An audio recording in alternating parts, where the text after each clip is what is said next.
every sunrise battle torn, but 1,000 voices in the dark lit a tiny little spark. When I thought the flame was gone, you were there to carry on. When the world said walk away, when the weight was mine to break, you were right there calling my name. We're still standing in the fire, voices rising higher and higher. Through the ashes, through your pain, we keep dancing in the rain. They tried to knock us off our feet, but this heart will never retreat. Every rambler, every soul, you're the reason I'm still whole. We're still standing, still fighting, still lighting up the night. Every story that we share, every truth laid in the air, every time we stand our ground, truth is louder than the crowd. They can burn, never dim our sky, 'cause together we can shine like a million sparks combined. When the road was way too steep, you were lifting me to my feet. Now the whole world hears our sound. We're still standing in the fire, voices rising higher and higher. Through the ashes, through the pain, we keep dancing in the rain. They tried to knock us off our feet, but then I will never retreat. Every rambler, every soul, you're the reason I'm still whole. We're still standing, still fighting, still lighting up the night. I've seen the darkest nights, but you were the light. 1,000 hearts beating strong. When the world turned cold, you held me hold on when the road felt too long. This isn't just a boy's line. This is family standing side by side. We're still standing in the fire, voices rising higher and higher. Through the ashes, through the pain, we keep dancing in the rain. Every scar became a spark, lighting up the darkest dark. Every rambler standing tall, together we survived it all. We're still standing, rising, still burning bright tonight. Through the storms, through the fight, Grandma shining like a light, and I'm still here because of you. Well, I'm still here. I'm sure some people are happy about that, and I'm sure some people are not happy about that, but I am still here. Did you see my road? My road is not really here. My road is completely caved in. The culvert pipe is up in the air like I don't even know what. Telephone pole, it's been fixed as of early this morning, thanks to the guys that stood out all night in that, doing that. So got that done. Let me make sure that you can hear me. Hold on a sec. Fixed. There we go. Oh, thanks. Hi, Amanda Sue. Hi, Linda. Hi, Ellie. Hi, everyone that's here and watching. So there's a lot that's going on. I said a little bit in my fire video. I do have to, at some point at about 3:30, I have to make a quick phone call about a court, about the court for tomorrow. I am really trying to stream that court case tomorrow that's in Hawaii with that guy that tried to throw his wife off a cliff. But in Hawaii, they do things different with the pool cameras than they do here in most of the states, right? So it's a very odd process. So even though I am approved and my paperwork has been approved by the court to stream, to get the pool camera links, which change on the daily, I have to get in contact with the report. It's really crazy. But anyway, because of the time difference, I have to make a call at about 3:30.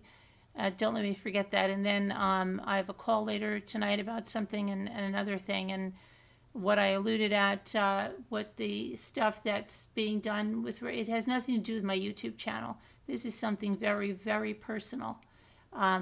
So, and I can't say anything more about it now because we have people on it. So I will update you. But it is something that's, if ever somebody was trying to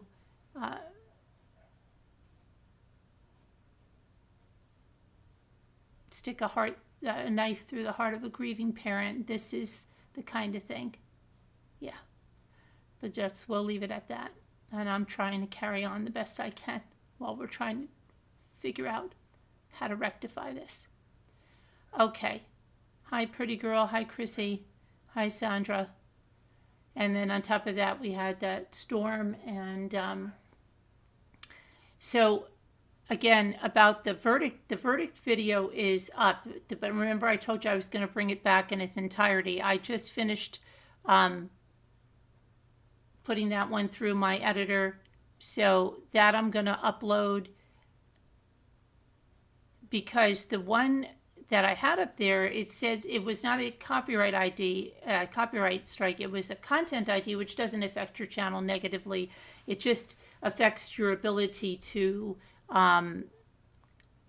like they take the monetization for that video.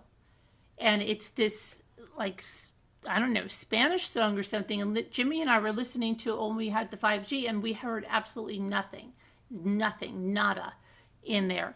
And I could have disputed it, but because I didn't have my desktop available and stuff, and I wanted to get it back up, I just said trim out the song, which I'm pissed that I did now, because it trims out the live chat, and it's not the full verdict thing anyway. So, and they're still, even with that, they're still earning any revenue off that video is going to whoever that CNC knows or something, CNC noise. I don't even know what it is. And I don't know if I'll dispute it at this point or just take that video down. I'm putting up the new video with just the verdict. And so I don't understand, because that was the pool camera that was there. There was absolutely, I don't know. But it doesn't affect, it's not a copyright. It doesn't affect the channel in any detriment, except it just affects the monetization. So, okay. Now Nancy Guthrie. So I tried to catch up a little bit, and I see like Nancy Grace and I don't know why this thing is set up professional audio. Okay, I just want to get this off. How about that? Just get this off here. Okay. Is saying that the Guthrie family passed the polygraph test with flying colors, and In Touch Weekly is putting it out there. Yahoo News, a bunch of places. So I don't know if that makes a difference for anybody that thought anything. Immediately, of course, there's all kinds of things like different things coming up about how people pass lie detector tests and with medications, things like that. So I don't know. The second thing that to discuss on Nancy Guthrie is what I've heard, and I guess it was I don't know if he is an ex-FBI agent or whoever he is. He's got a big head of white hair.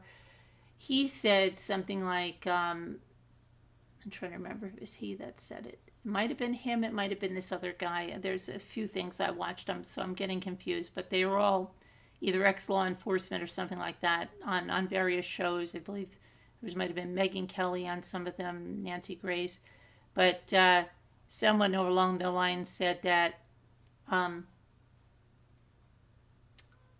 about the hitman.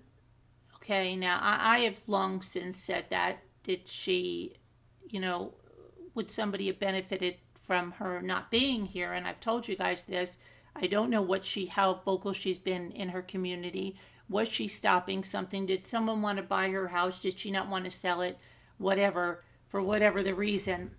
Could it be something like that that wasn't interested in a burglary or anything, just wanted a person gone? Okay, so that's the other thing. Then a targeted item in the house. So whether someone that knew Nancy said to someone, oh, Nancy keeps a large amount of cash. She doesn't believe in banks or whatever. She keeps it here in this thing, or she's got this diamond, yada, yada, yada. And did they go in specifically for a certain thing, and that is the 41 minutes in the house? That's the other thing that's going around that people are saying. So you've got stuff like that. And now a lot of the streamers, I think almost all of the streamers, have left the area.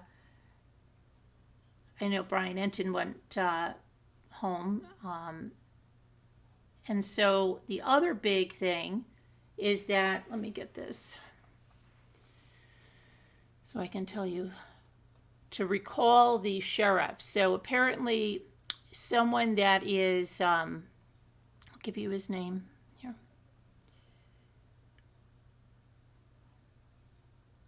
A Republican congressional candidate, Daniel Gutierrez, he confirmed to the New York Post that he has initiated the recall process to remove Pima County Sheriff Chris Nanos from office. He said that he has 500 volunteers working to collect at least 120,000 signatures on a petition, and that's the first step. Let's see. An investigator from his office said that he believes Nancy is likely dead, reluctantly coming to the dismal outlook more than 6 weeks after she was abducted. It would be a miracle if she wasn't, is what they're saying. Everybody's coming to grips with that. And this is the candidate that is allegedly conducting this recall the sheriff.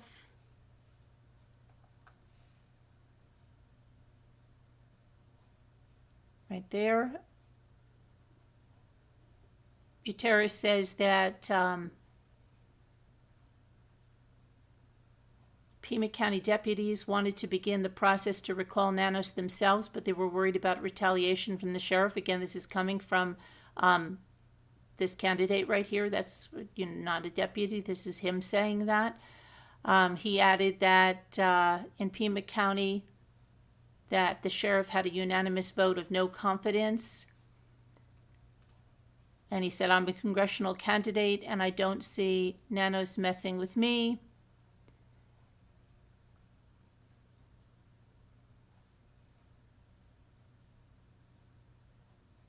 A source at the Sheriff's Department says the case has been at a standstill, and while Nanos still has overall control and the ultimate say over this investigation, he is not as involved in the day-to-day things that are being scrutinized. So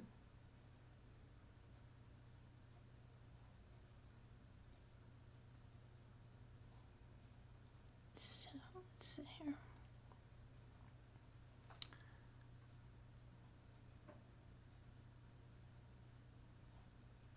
At one point, the Sheriff's Department tip line was receiving 4,000 calls a day, but that has now subsided to a trickle of about 24 calls. Just 2 people are manning the phones, said this source. The $6 million Bitcoin ransom demand letters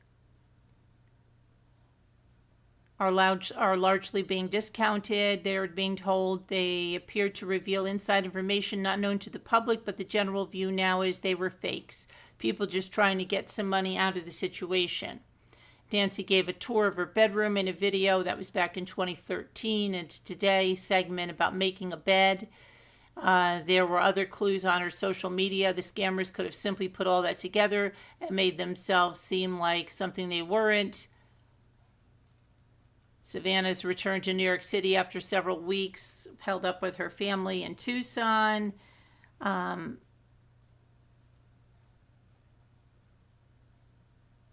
She was seen visiting her colleagues before she returns to work. It was emotional.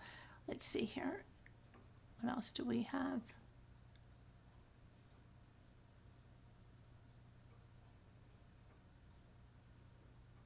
For Nanos to be fired, Gutierrez has 120 days to collect around 120,000 signatures.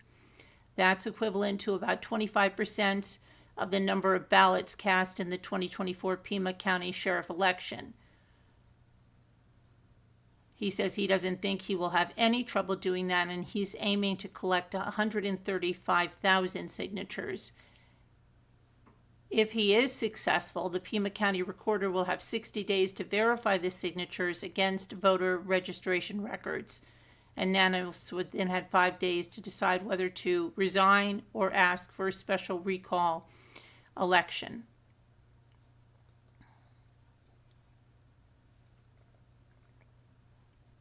I'm trying to get to something else here.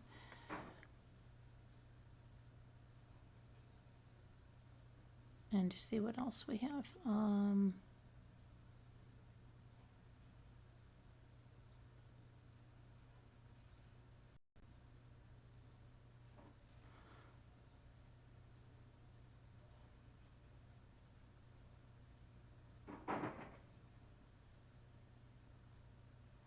Yeah, and that's special recall election. Yeah, that seems to be about it. I don't know where he is with those numbers.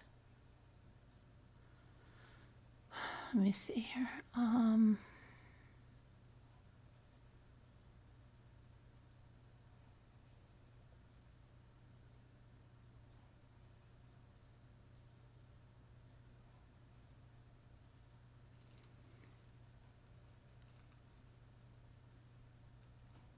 The team is still banking on a frustrating mixture of DNA results taken from Nancy's home for the identity of the armed and masked man captured on the porch video when she was snatched, says that source.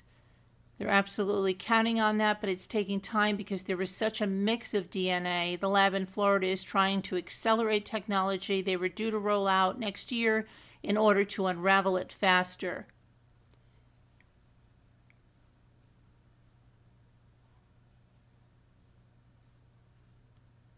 So now they went from calling him like a bumbling idiot to calling him a very careful suspect who did not appear to leave a huge footprint on the crime. And then the scene was mishandled when it was opened up so quickly. Who knows what forensic clues are gone forever, maybe. Or, yeah, whatever. Okay, so let's get this guy down here. There we go. All right. Hi,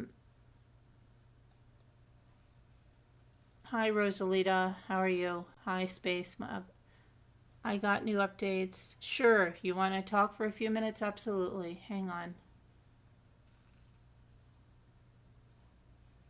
Let me get you a number.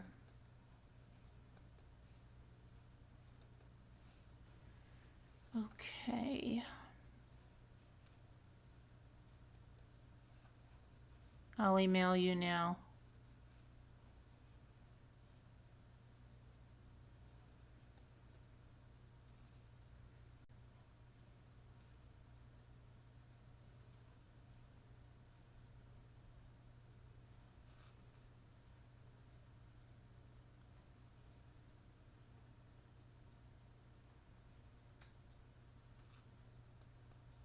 Hang on a minute, I just have to.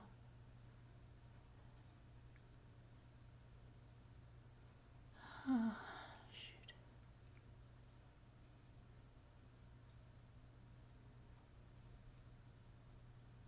I just realized I have another meeting here. Okay, let me just, hold on just 1 second. Let me just, okay, you know what I'll do? Never mind, I'll just do it on my phone. That way I'll have it. Hang on. I'm going to send you the number.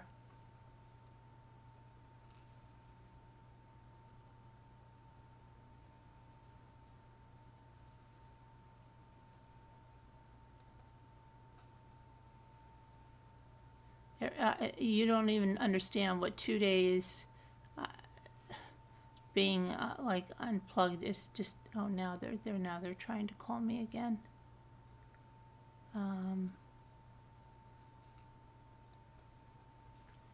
Hold on, I got it.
Sorry.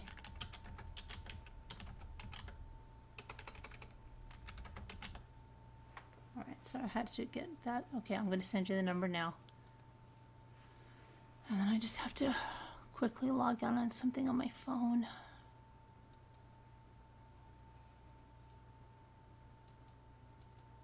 Okay, there's not going to be any subject in it. I'm just sending it to you. Number. Okay, you've got the number, and then let me just quickly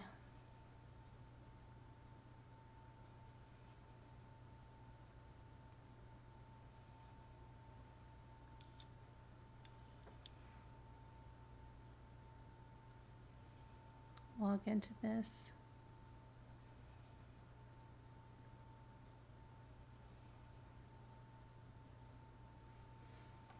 Okay, hold on for 1 minute. I just have to go off camera for 1 second, but I'm right here.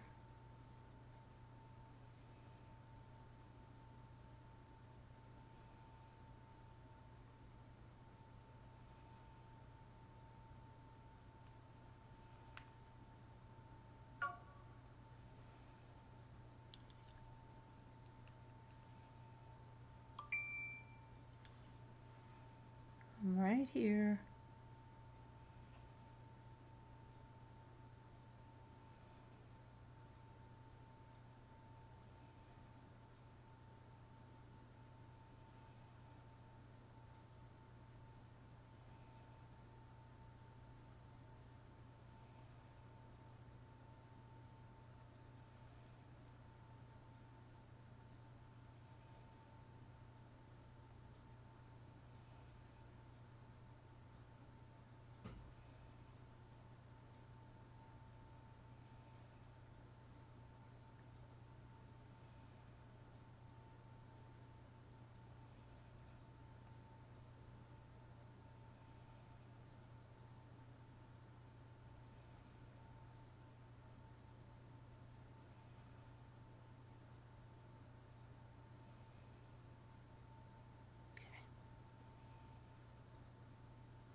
All right, I'm good. I just have to wait to see what happens. This is like 4 minutes out, so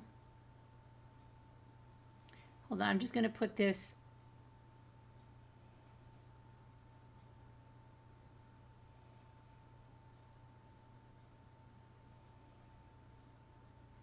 I think I just want to put this in the other room and something.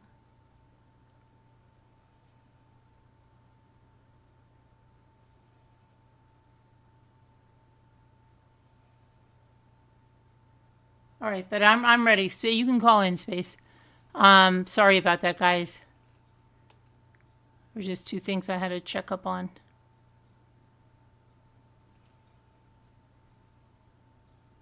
There's a Price is Right documentary.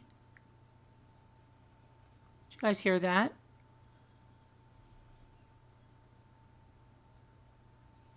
Huh. Scooter was saying something about Price is Right. Okay.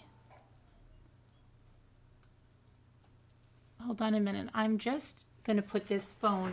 I just want to put it plugged into something in the other room so that this meeting can go on and then I can get the information from it. All right. 1 second. And Space, you can call in. I'm here. I was just putting this in the other room.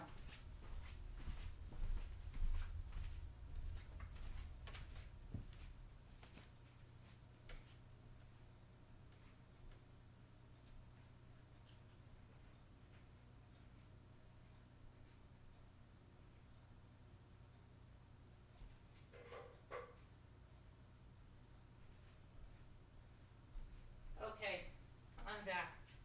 And I have to call that woman in a few minutes, but right now I'll probably call her in an hour and that way hopefully we'll be over by then. Okay, I'm back. There we go. Now.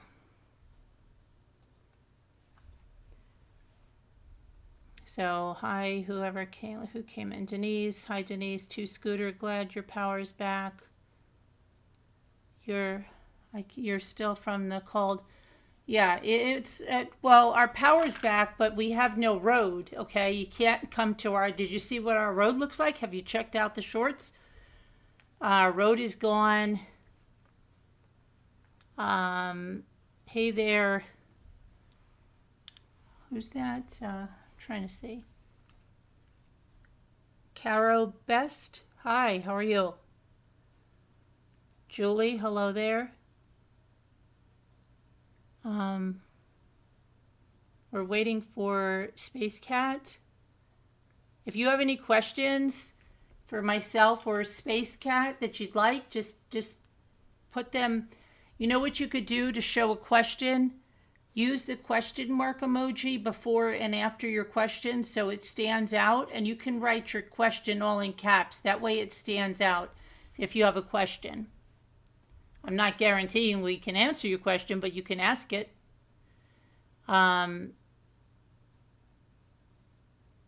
Sorry if I missed anyone. Trying to see here.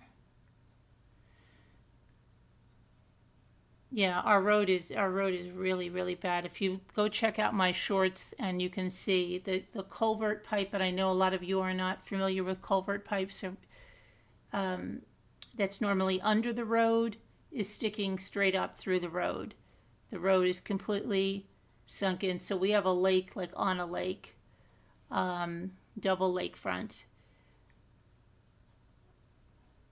Yeah, it is supposed to get nicer here too. It's supposed to get nicer here too, but that's not our problem. We have the flooding problem from all the rain that came down so fast, and then that pole the tree, I don't know which one did which. The tree fell on the pole snapped, the generator was in the road. Yeah, so you can't come to my house the one way that we normally come. You have to come all the way around. And of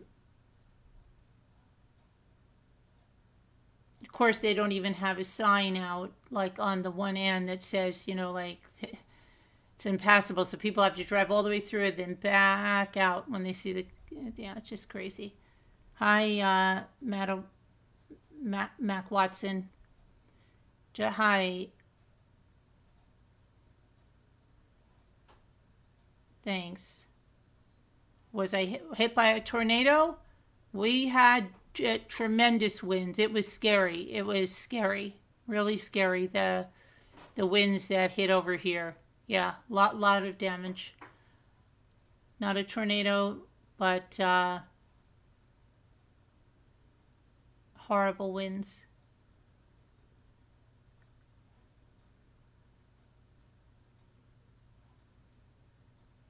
flooding, flash flooding, that, you know, a lot of damage from the whole stuff. No power, no. And the guys worked all through the night, so.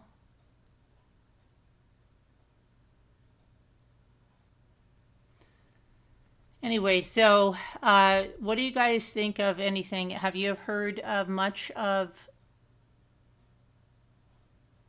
What do you think about the family? Where's Margaret? I'd like to talk to Margaret. I want to know if the family allegedly passing the lie detector tests, if that changes anything that she feels. Oh, there's Space Cat. Where's our new friend James? James, are you around? Hello.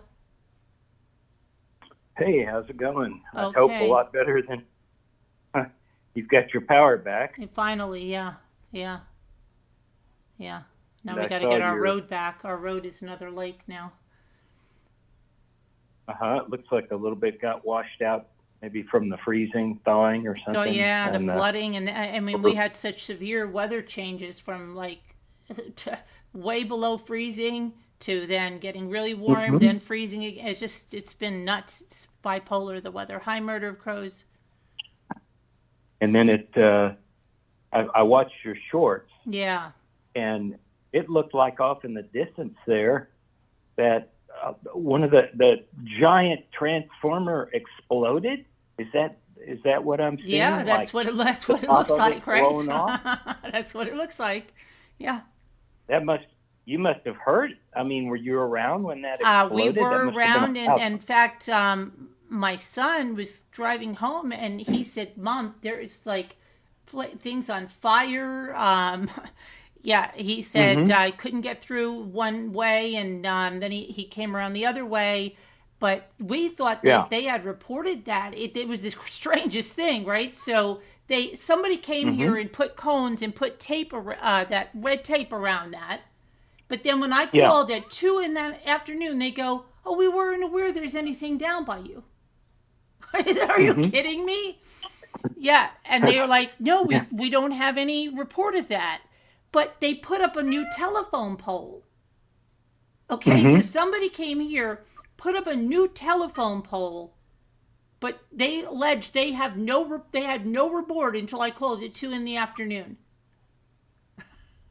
Well, it's a little bizarro, isn't it? Because looking at, I mean, if that's the way it looked when the road, I mean, if that's how it looked after the accident, after it exploded, and that's as it is when they brought the telephone pole up there, that's impossible to miss. I understand, right? And that's would be the reason they put the new pole in. Either something got missed with, the message. I don't know. I was just flabbergasted. So they put in the new reports, and then they got here probably about 10 o'clock last night, and they worked all through the night. Yeah. Well, that's nice. Is there other people up the road from you on the power? There were only 19 of us. See, the other half of the lake got their electricity back at like 2 o'clock yesterday. So, and then half the lake didn't have it. Okay. So, and I thought, oh gosh, only 19 of us, like when there's thousands and thousands of people, we're going to be the lone man on the totem pole, right? Because there's only 19 of us, but they God bless them. They worked all night here. Well, that's good. Yeah. I'm glad. I was in these things you have to take serious. I was in a winter storm here, and as I said, I'm in the Texas area, and we're not accustomed to, real low temperatures and everything. And this was a few years ago, and the state really wasn't prepared. So our electricity out where I was at was out for at least about 6 days. It was unbelievable, and this is a big metropolitan area. And unfortunately, I'm afraid the neighbor died of hypothermia. Oh. So, these things it's bad. If we have a wood burning fireplace, but if you don't have any other means of heat and it's 16 degrees out, Yeah. you're going to not be doing too well. I was really lucky. I had my two cats and these really good French wool blankets, two really high quality French wool blankets. If I hadn't had those, and if they hadn't have been that brand, I mean that high quality, I think I would have gotten, had to abandon my place or something, and you really couldn't drive out. But anyway, that's all besides the point. Okay, Sandra, does the lie detector test make any difference to? Oh, I don't know if you're just saying they are looking into them, but to anybody that's been skeptical of the family, do the lie detector test that they passed make any difference to you guys? They sure do to the police. And if you listen to all the police, and there's actually was an excellent interview. Unfortunately, I can't say these names, where I watch these things. But just last night, there was a really good, was it Nancy Grace? Maybe? I don't know. Okay. I'll just try to concisely say why they're so important, and even though they can't be used in, I saw the Nancy Grace one. I think I don't think the person said what I'm about to in the Nancy Grace thing. The thing that she wanted to emphasize, they still can be admitted in the court if both sides agree. So they're not totally inadmissible. You have to have permission from both the defense and the prosecutor, but and then under stipulations, but that can be done. And then she said in civil suits, it might even be acceptable to enter them. Like, she didn't say that had to be agreed upon ahead of time. So I don't know. Maybe some states have different rules on that. But anyway, the thing that I thought was very insightful that this guy talked about with the lie detector test is, yes, the test itself is excellent. And I mean, they can gather a lot from it. But what they're really, that's like only half the point of doing it, I mean, obviously it gives the police a really good heads up to begin with, is, well, if the person isn't cooperative, because they're going to say, look, we can eliminate you off as a suspect right away just by taking the test. You pass, so they use these pressure tactics to get them to do it. And then if they refuse, that raises a red flag to investigate more about it. But then they said, so they agree to it. But the big thing about it is that, and I thought a really interesting thing learning about the lie detector test, I didn't know this, the best tests only limit them to about 6 to 10 questions at most about the actual criminal aspect of it, where you're trying to find, in other words, the more you limit it, the more concise you make it, actually the better the test is. You cannot have a ton of questions. And then they have, predictor questions that are just to get your regular response to obvious, answers that the person is going to answer truthfully to no matter what. So, but anyway, so they get that comparison. But the key thing about this is that if you are having somebody who really is likely to have committed the crime or be a suspect or whatever, it's the pre-interview to in other words, talking to them about it ahead of time to do the lie detector test, and then the debriefing afterwards, because often the person, does the lie detector test and they think they passed it or that was okay for them to do because they accepted sort of what that was about. But what the police really were doing it for was the pre-interview and after interview, and those are not barred from being used as evidence. So they say they really pick up, the truth of it often, lots of cases are solved when when the person they're doing the lie detector with is actually guilty, but maybe the lie detector test itself, they get away with it on it somehow or whatever, but the pre and after interviews is where they often solve it. And I mean, he said he had a case, I forget, example he used or whatever, but it's just in his debriefing afterwards, the guy just spilled the truth. It was a terrorist thing. He was a participant in providing some explosives. I don't know what I think it was explosives or something, but he didn't go to the specifics about what the person had done. But he was helping participate in the crime and admitted to it after, and with a debrief after. So it kind of can break them, crack them, or give them clues, to what to do. So that was real interesting. I didn't think of it strategically that way, but that's really shrewd. The police are pretty smart. So. Yeah. Thank you so much, Murder of Crows. Thank you so much. I've got to play a 28-second blurb for Murder. Thank you, Murder. Appreciate that very much. And while you're waiting, just think about what was I going to say? What do you think about which I heard on Nancy Grace is the targeted that they went in for something specific? Okay.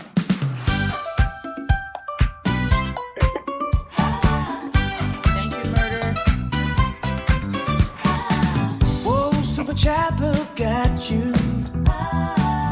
Sending love, we see it too. Thank you, Rambler, shining bright. Mommy Ramblings love tonight. Lights are glowing, hearts are true. Every word we feel with you.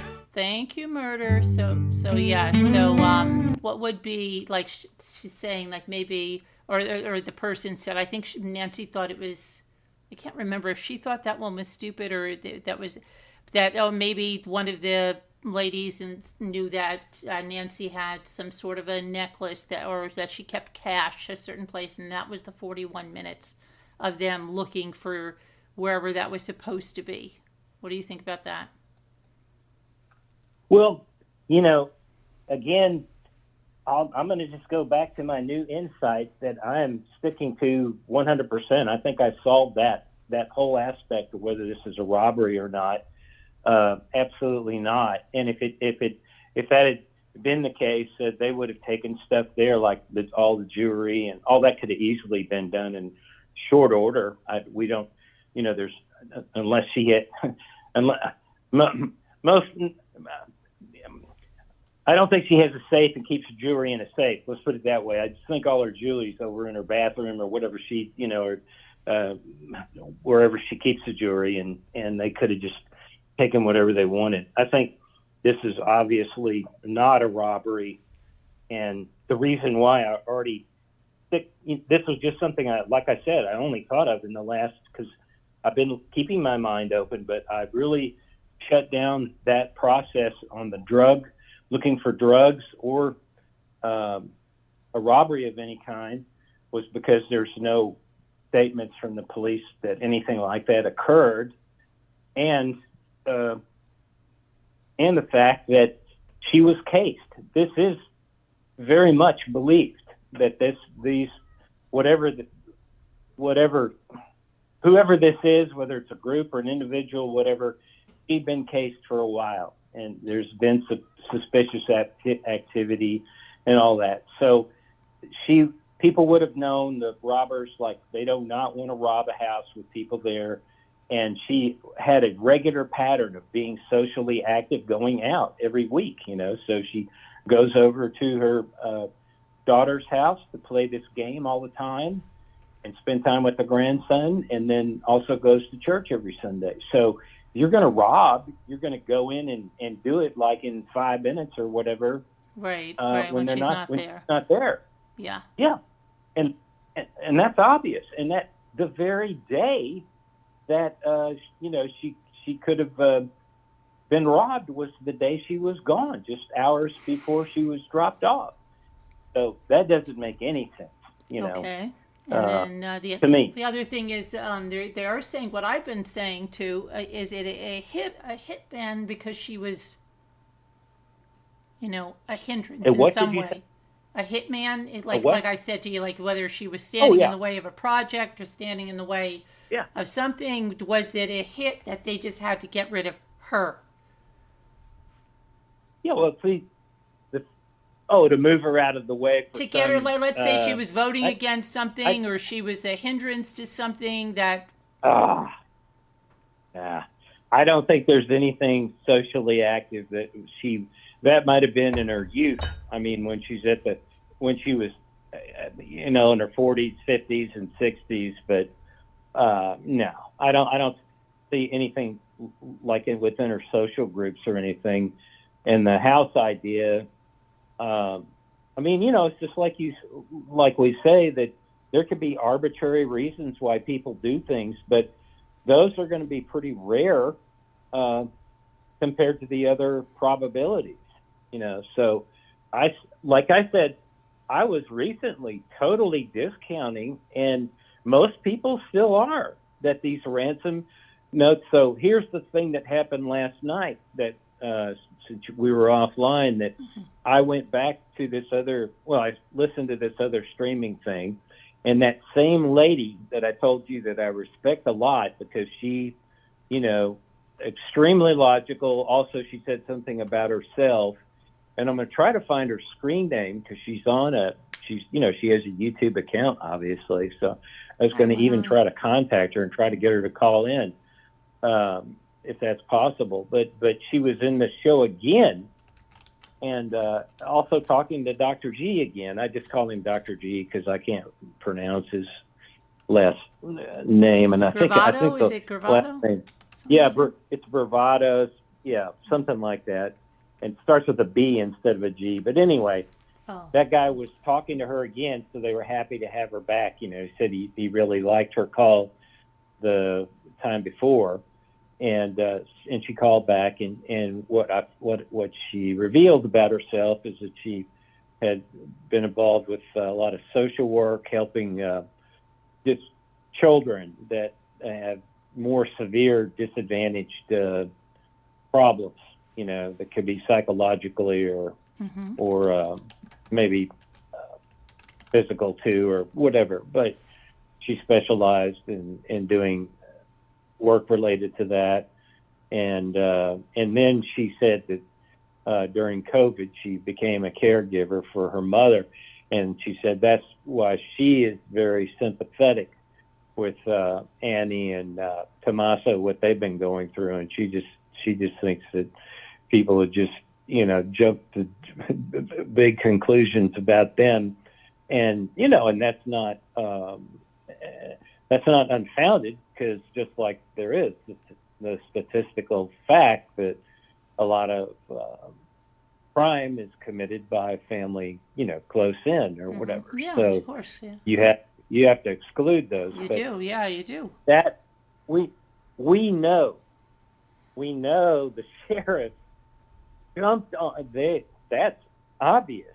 They jumped on that right away. And in effect, now there's some people criticizing that. Maybe he put too much focus on Tommaso and Annie and them, and he was not spreading out the other investigation stuff properly, so that the person got free range to get away easier, because they over focus on Tommaso and Annie, and that is possible, because there was this obvious extreme focus, and people, the sources, it was believed they were at least a person of interest, Tommaso, if not a suspect for a bit.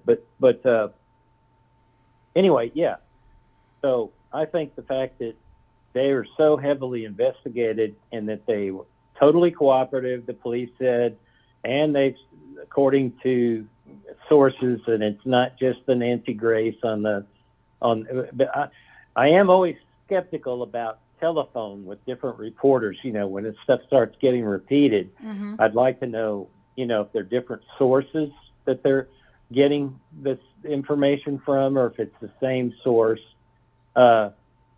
This one guy that I told you he's an ex-felon, he was a huge robbery felon. I mean, that was his main life, occupation of illegal, besides being a drug addict, which is what made him a robber, But I mean, he went all the way up to the level of felony bank robberies and stuff. So, and he's always said, no way was this crime with the Guthries a robbery with Nancy. They said they would have taken her anything that was on hand and her probably her medications, because they might likely be drug addicts too or something. But he doesn't believe that for a second.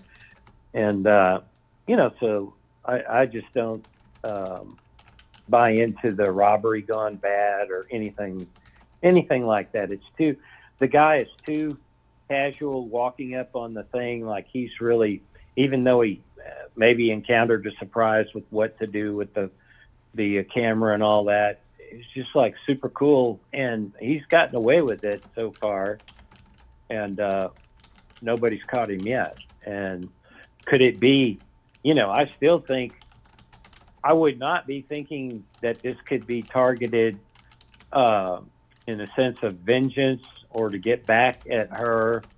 And I was thinking that maybe the ransom thing was, and I'm sure a lot of people still think this, and this still could be true, the ransom note could have been like even an afterthought with them to try to mislead what the real crime was, which is a murder or something, an abduction to take her and eliminate her.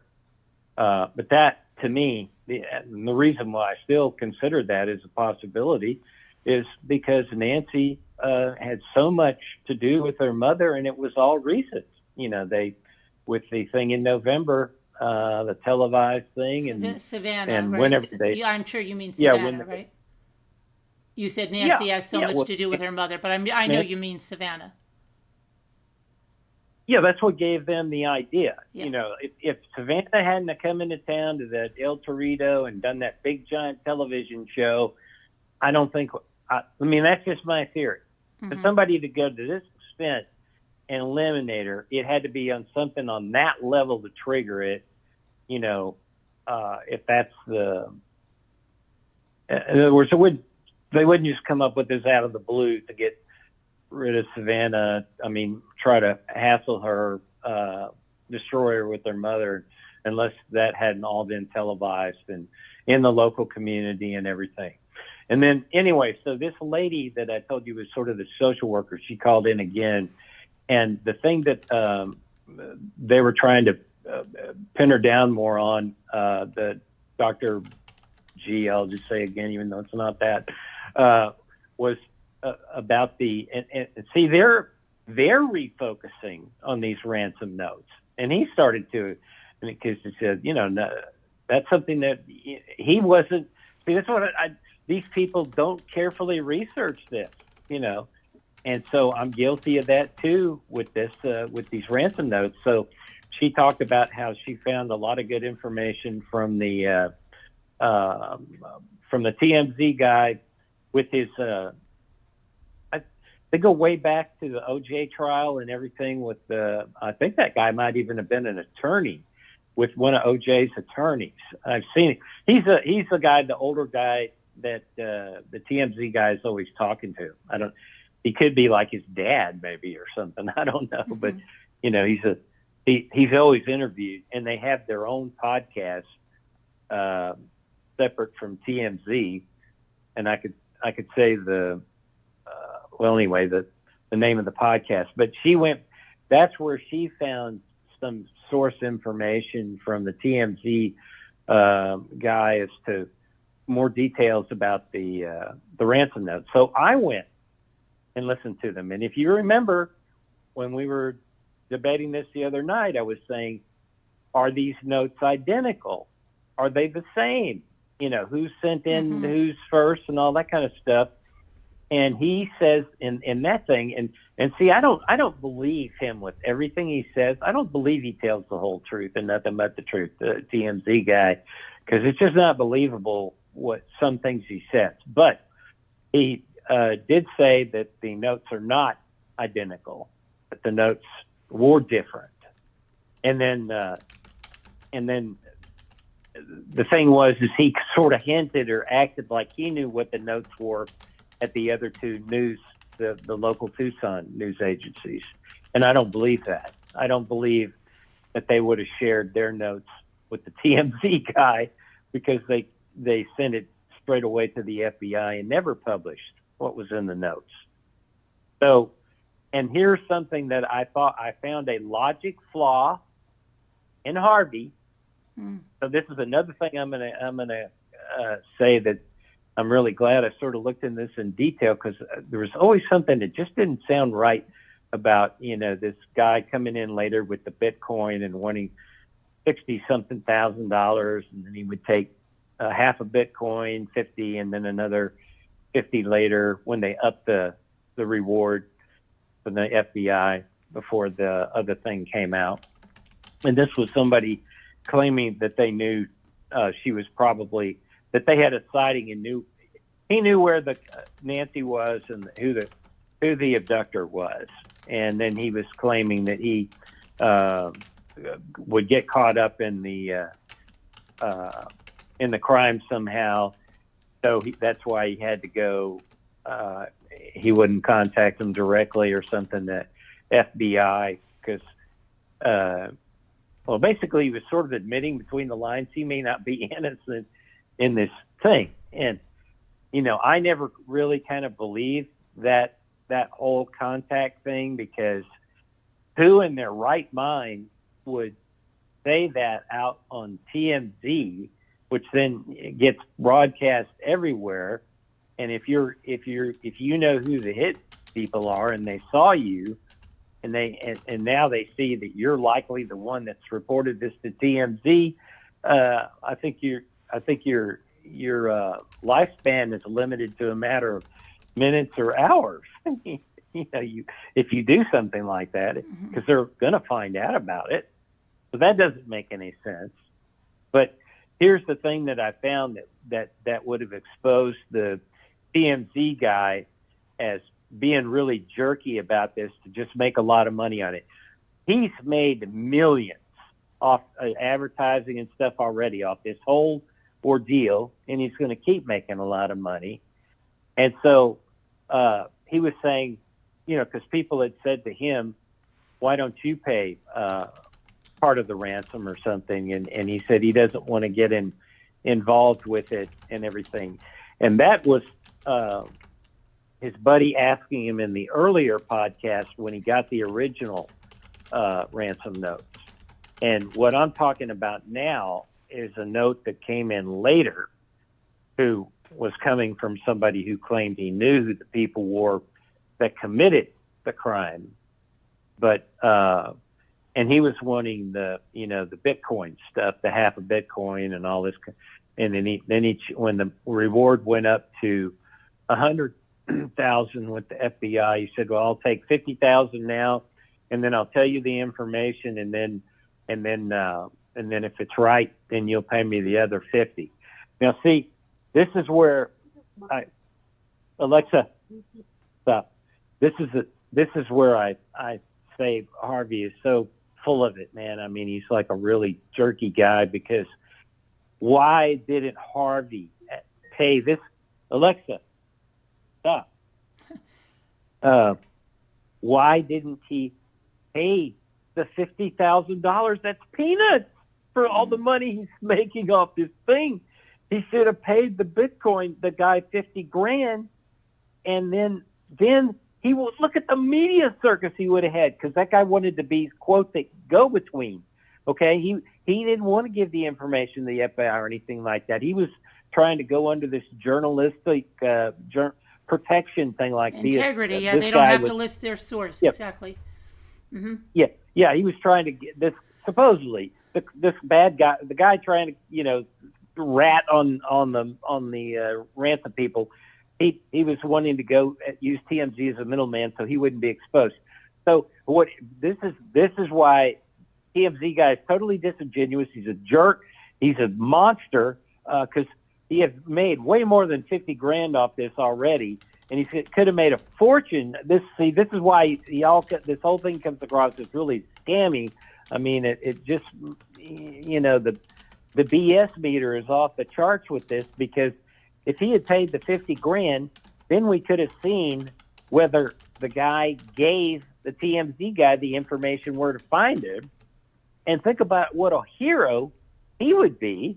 And then if it doesn't pan out and the guy, stole the 50 grand.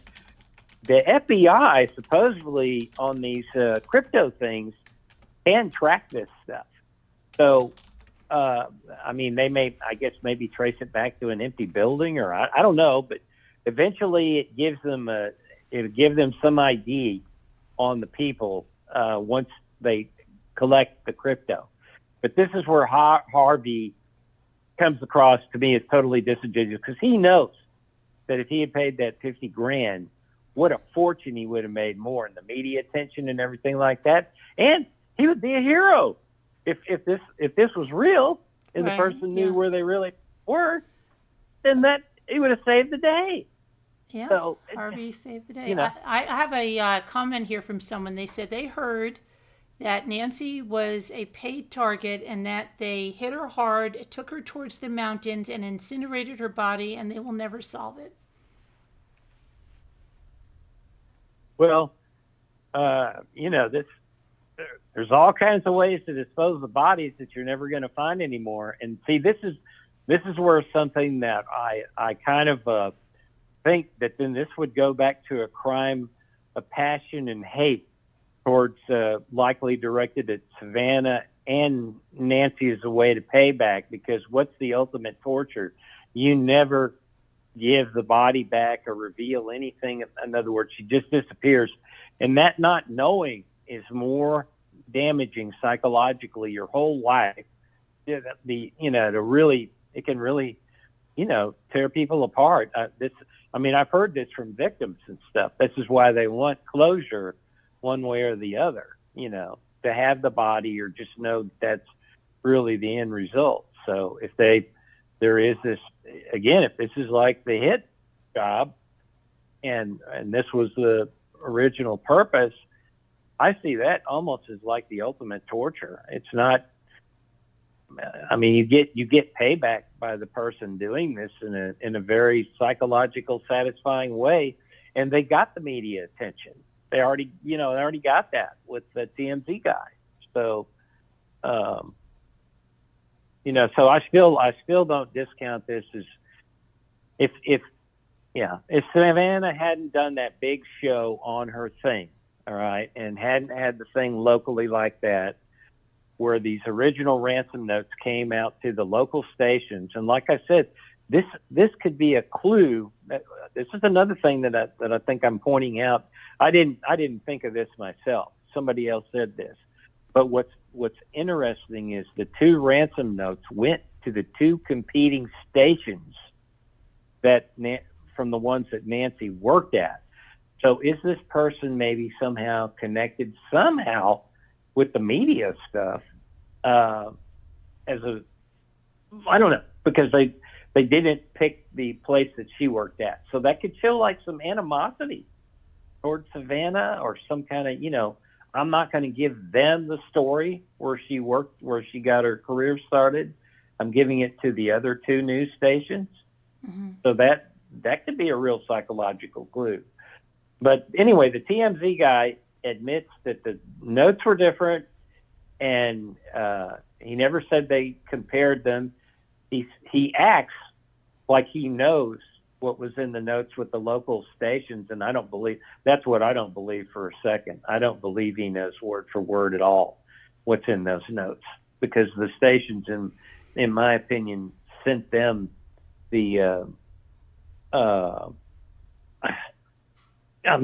sent the note straight to the FBI and maybe to the Guthrie family.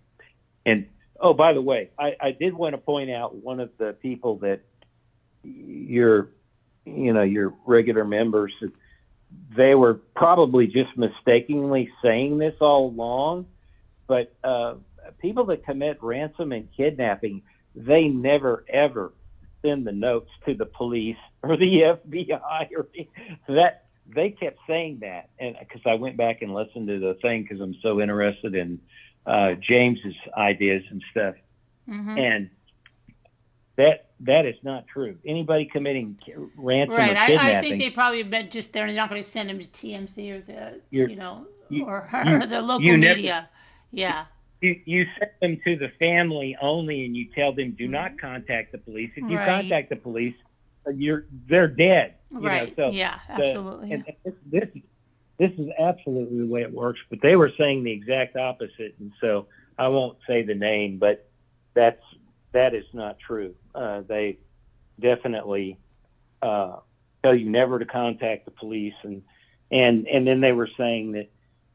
Well, anyway, I mean, and it's not. I mean, one of the most famous cases got involved in the media. Ransom cases is the Lindbergh baby that got under the papers, the ransom note and everything. So that's not an uncommon thing to have happen at all.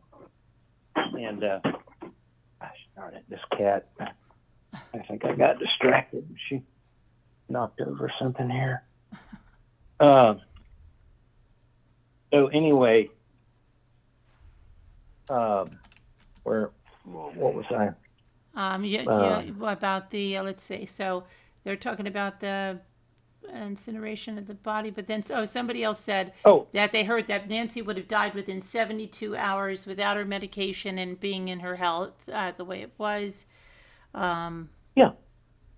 Well, I mean, that's a speculation. People can speculate on that, based on that stuff, but we don't know for sure. There's no way to know for sure of that unless they had her pacemaker and they could see what was happening with her heart and everything. But so, I mean, of course there's speculation on that, her health and without medication and all of that, bleeding and Well, the thing is that it's most likely that she. Sorry, I got distracted here because my cat knocked over something. Was that line I thought I was trying to get in? Well, okay. So anyway, so the TMZ guy on the ransom stuff. So that's something that is apparently true, is that those the ransom notes are different. They're not the same. And he got more stuff later than the other local nations. I mean, the local two stations did. And so we don't know what the notes say in those things to the original stations. The TMZ guys talked a lot about it. But one thing that I was always suspecting about, because he mentions about how well written they are and everything, and he says his he comes across as he's consulting with his tech team, whoever they're just the people that run his network there or whatever. I don't think they're necessarily very advanced about tracing tech or knowledge about stuff like that. But one thing, like I was saying the other night, is that I'm sure the FBI and TMZ has gotten, that they've gotten dozens, if not hundreds, of ransom notes related to the Guthrie thing. They're just not publicized. And he said that's true. He said that himself. Even that came up as a thing. That they get hundreds of notes, and he's gotten tons of stuff over the Guthrie thing that they've never even talked about. So they're constant. This is what I was saying. These places are constantly getting stuff sent to them. This one stuck out, the ones that he chose to publicize or whatever, because they seem to be legitimate. But the only two things that he said that he brought up as examples, and this is where we need to find out the details with the original ransom notes and the original publications about stuff, because Harvey, I guess that's what he goes by, but anyway, TMZ guy, he said the only two things he mentioned in those interviews that I saw were the broken floodlight, which he said a key word that they used describing it was they destroyed the floodlight. So that descriptive word, maybe that when they found the floodlight, was it like really obliterated or something? Right. Overly so, that was an identifying thing. And then the only other thing he came up with was the watch. And and that it was, I guess, at the nightstand or where it was placed. I don't think he said nightstand. So, but to me, it'd sure have to be a unique place to say where the watch was.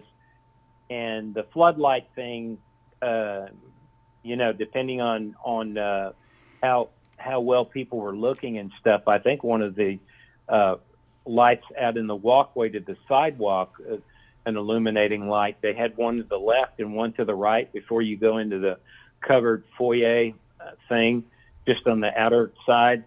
One of those were broken from the incident, I believe. I saw one guy pointed that out. So to me, that might have been seen. You know what? And then, of course, I have a good thing to say, okay? Listen, up here, yeah. About 2 nights ago or something, there was a big blaze, big fire. Someone lost their life, okay? Now, I live in a small town. This is what I mean by people talk. So my son was sleeping over a friend's house. And we have volunteer firefighters. One of the volunteer firefighters had just got off work. He had like an hour and a half sleep, and Luke said he was going to go out, and then he said, "Look, I'm working on an hour and a half. I can't go out to this blaze right now." But then somewhere along the line, and my son is friends with a lot of his their fathers are either state police, retired state police detectives, FBI, things like that. Things get out. My son says, I said, "I heard someone died in the blaze." And my son said, "Yeah, I think it was that, Mom. He took his own life, and he did it by exploding the place he was in." So you see how that comes out? It's not in any newspaper anywhere. It's not anywhere. But it trickles in, right? So anybody in the days after Nancy disappeared, what I'm trying to say, you don't know who it could have been. It could have been an officer thinking, hey, a floodlight was just smashed to smithereens. Just casually saying that to someone, perhaps in a restaurant, but, so this information that is like so top secret has a way of getting out. This is not the first time I've heard stuff like this. I hear stuff like this all the time that's not reported about accident scenes, about crime scenes, if they're, in or around here. But yeah, there's a lot of stuff that gets out that's not news, if you know what I mean. Well, see, right? that's what we need to know, the date of arrival of the email to the two local stations, because to me, those are the likely legitimate notes. And again, I have to go back in my own thinking. Remember, I thought all along, this is just nothing but a scam, a bunch of opportunists. I knew I was saying hundreds of people have written in stuff, and I'm right. I guarantee they have hundreds of these type of notes into the to whoever they're towards the Guthries or whatever people are trying to associate it to them, collect money on this. But the TMZ guy picked the best one to use, which could be legitimate. All right. And I never really thought his stuff is legitimate, but I did, because of what that lady was saying, did a double take and said, no, wait a minute, is it more than the watch and where it was placed and the destroyed floodlight? Okay.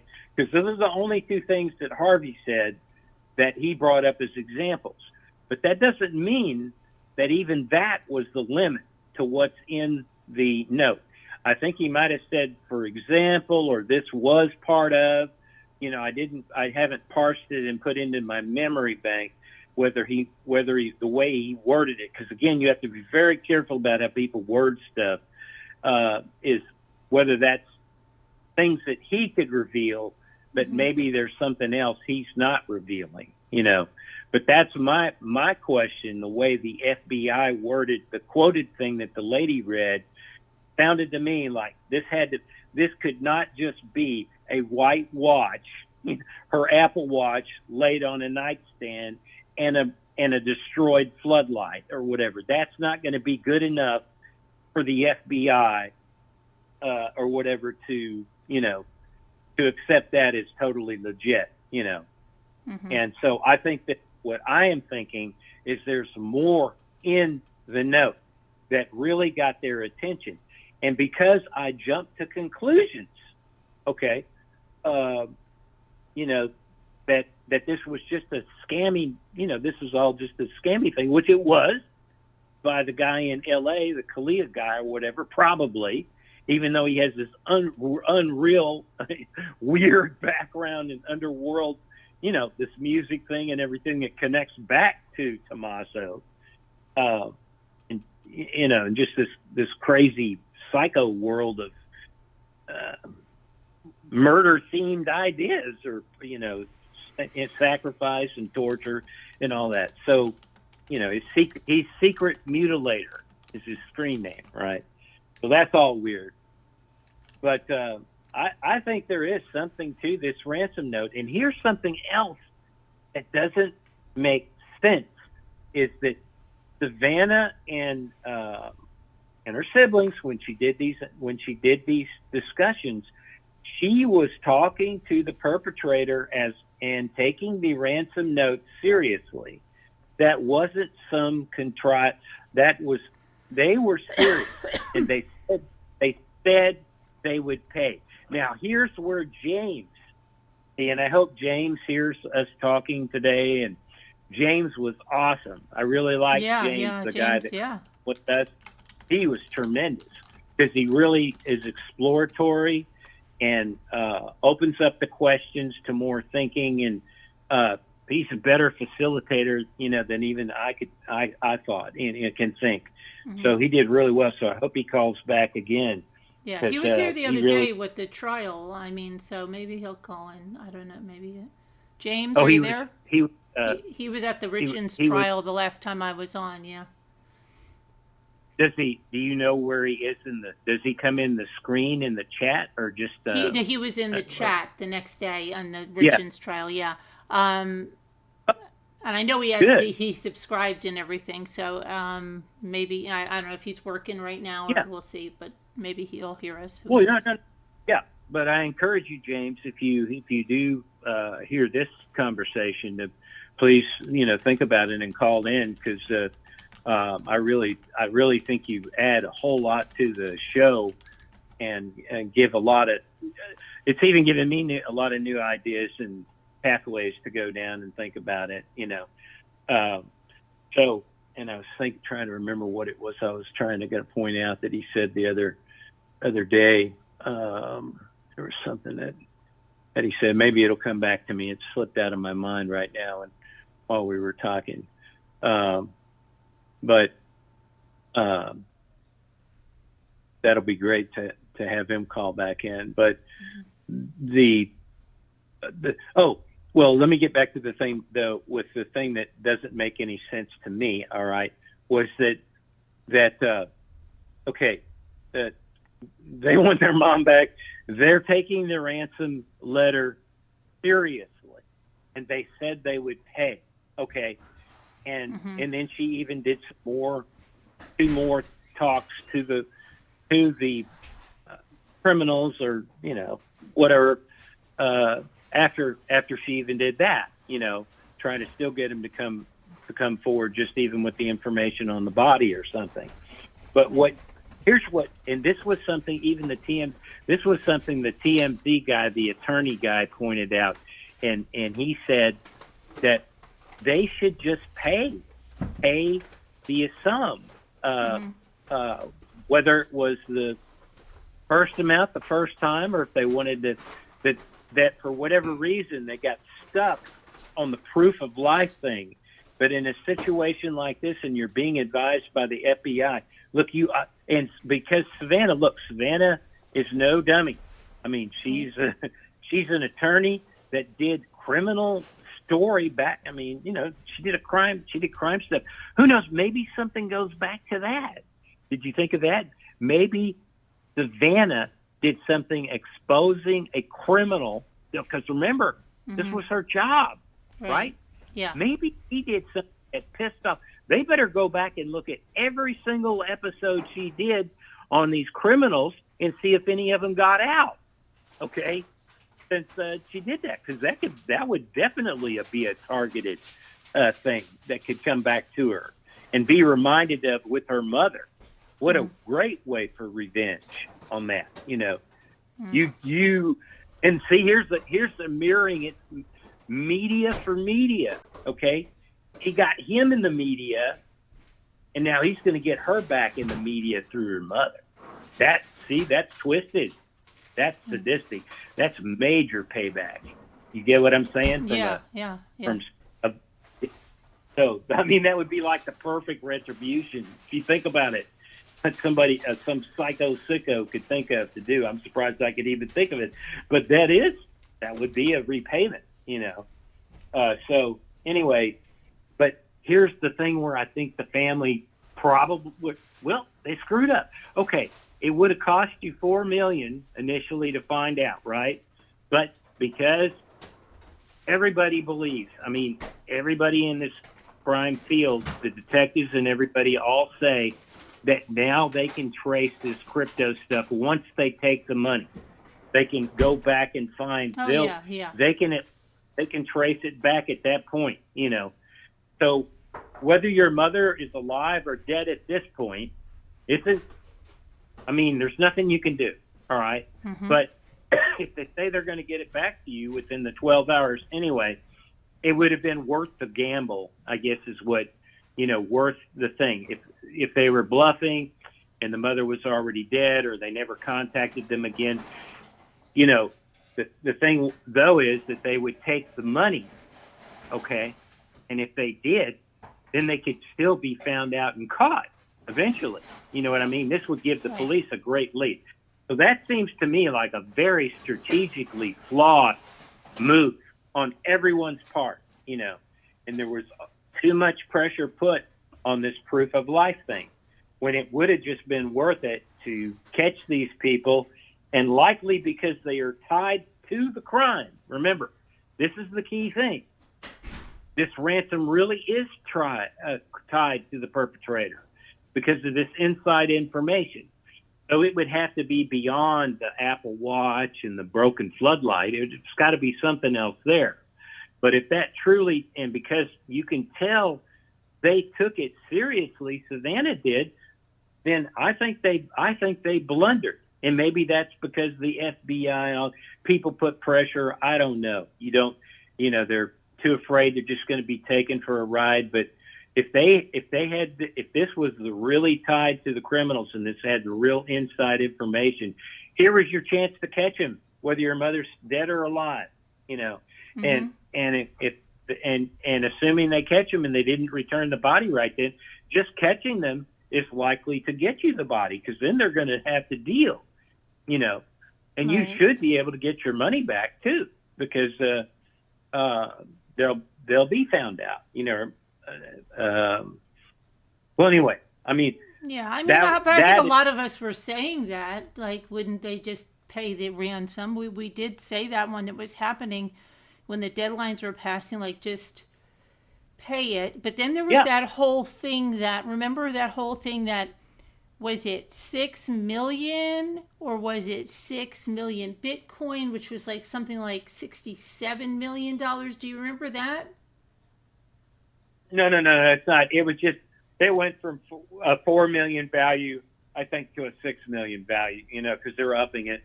And that's, you know, and if you think about it. 13, it was way more. 6 million Bitcoin is way more than 6 million US dollars. No, I think it was, the value was like $6 million. It was going from, and people were going crazy about that whole thing. Yeah, no, that's not, no. It the way I've always understood it, it's a value of about $4 million, and now it goes up to 6 okay, million. well, here, let's listen. 6 million. Maybe a little more. Oh, yeah, hold on a minute. Market summary, Bitcoin. Let me see. I'm just looking right now. So it says 6 million Bitcoin is, wow. No. 6 million Bitcoin is not reality. One Bitcoin is like over 100 you know, grand probably. Each Bitcoin, it's probably somewhere around $70,000 a Bitcoin now. So it's one Bitcoin. Yeah. look. What's one Bitcoin? Let me look. So one Bitcoin now, yeah, because there's not that many. That's too many. So how much is one Bitcoin? 72,000. Well, it's gone down. Look how it jumped down. Well, it used to be Around 74,000. a little more than 70,000. Okay, so that's still a lot. So That's one for Bitcoin is 70,000. So So 6 maybe they need million that much of money them. in Bitcoin. That's just 8 crazy million amount of Bitcoin. money. It's probably like 10. Yeah, but that's not what was asked. That's not. 20. You're not 100 thinking the Bitcoin. math right on that. They were not asking that ridiculous amount of money. It Right, like which doubled. makes you think that that person that wrote that ransom note is not too smart, because it seems that they thought 6 million US dollars is equal to also 6 million Bitcoin. Right? That's what I'm taking it as. I'm taking it whoever wrote that ransom note is just The thinking. ransom note was the ransom note, according, I mean, all we could go on is the TMZ ransom note right now. Okay, we don't know what's in the originals, and nobody, the follow up stuff came into TMZ. All right, and he said though that note was extremely well written and rational. He denied that this was beyond AI. He didn't think. I still think it could have been written by AI myself, the way he's talking about this. But he said no, it's not AI. They had their. I guess he always likes to say he has these tech experts. So he says it wasn't AI. It was a very well written thing. They're not going to make any math mistakes on that. And they're just asking what it was, which they were wanting originally. I think it's around $4 million, and then it went up, maybe 6 million, maybe 8 million. It wasn't that much more, but it was like, you're going to pay millions more, a few millions more for a few more days that we have to risk keeping her, And that, I mean, if you think about it from their point of view. Oh, this is what I wanted before I forget. James made it was an extremely good point the other night about that. Damn it! I get so excited about stuff. What I'm trying to say jumps away. It had to do with the ransom thing. He was talking about that also.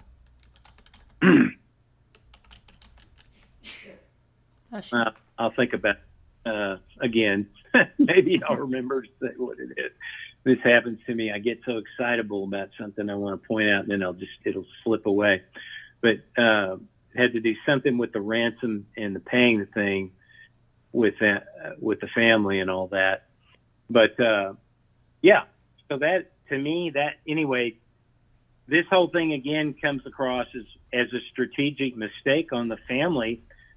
And they shouldn't have given into the pressure with the FBI, or they over focused on this, being a hoax on some level, or or not getting their mother back alive, where this, by paying it, would have given them a very good chance of catching these people, So it's a bet, if you got more inside information, if there was another piece of information in there that was better than the Apple Watch and a broken floodlight, then they should have paid it. They should have paid it. NBC would have just given them the money to pay it if they didn't have it up front. She could just go to the NBC and say, hey, give me the money. They're going to get all these rights from the marketing and it's kind of crass sounding, but NBC's making money off of it too. So, they should have paid it. I think they should have, if there was that other piece of information. I don't know that I would have paid it just with the Apple Watch and the broken floodlight, because I think that could have even been seen in the news reports. Right, and there was also that thing that they had 12 hours that would take 12 hours after the payment to either tell them where her body was, or remember that there was a 12-hour. It was to return. They were going to release her somewhere. They said Tucson, but obviously they'd probably release her. I mean, if they really were going to do this and all that, and see, this is another thing that I don't understand. They should have just paid it, because you know what? You knew your mother was going to die without her medicines, and they didn't take the medicines when they left. And so, you know, whether she's dead or alive now yet, I mean, you got to get her back in a hurry if she's just barely alive or something now, you know, or get her body back, you know. So, and this would have caught this. My whole thing about it is it would have caught these criminals, these crypto people. They would have, that gave the FBI the power to then go back and get these people on some level, you know, then they could collect them all up. All the pieces would come into, you know, place, you know. Yeah. So what, you know, I think sadly what happened is she died in the, you know, if they got her out do the abduction alive and got her somewhere, her time to live was very, very limited, you know. Anyway, in other words, oh, this was it. Oh God, am I going to forget it again? Was that they were going to, that's right. Okay. This was the other big important point, was that and this was something that James said, now finally it's there in my mind and I hope I can remember, this was an important point that James was making also. What made me panic, this whole thing was real. Let's just for a minute, everybody assumed this was all real. This ransom thing was real. They really gave the real evidence, okay?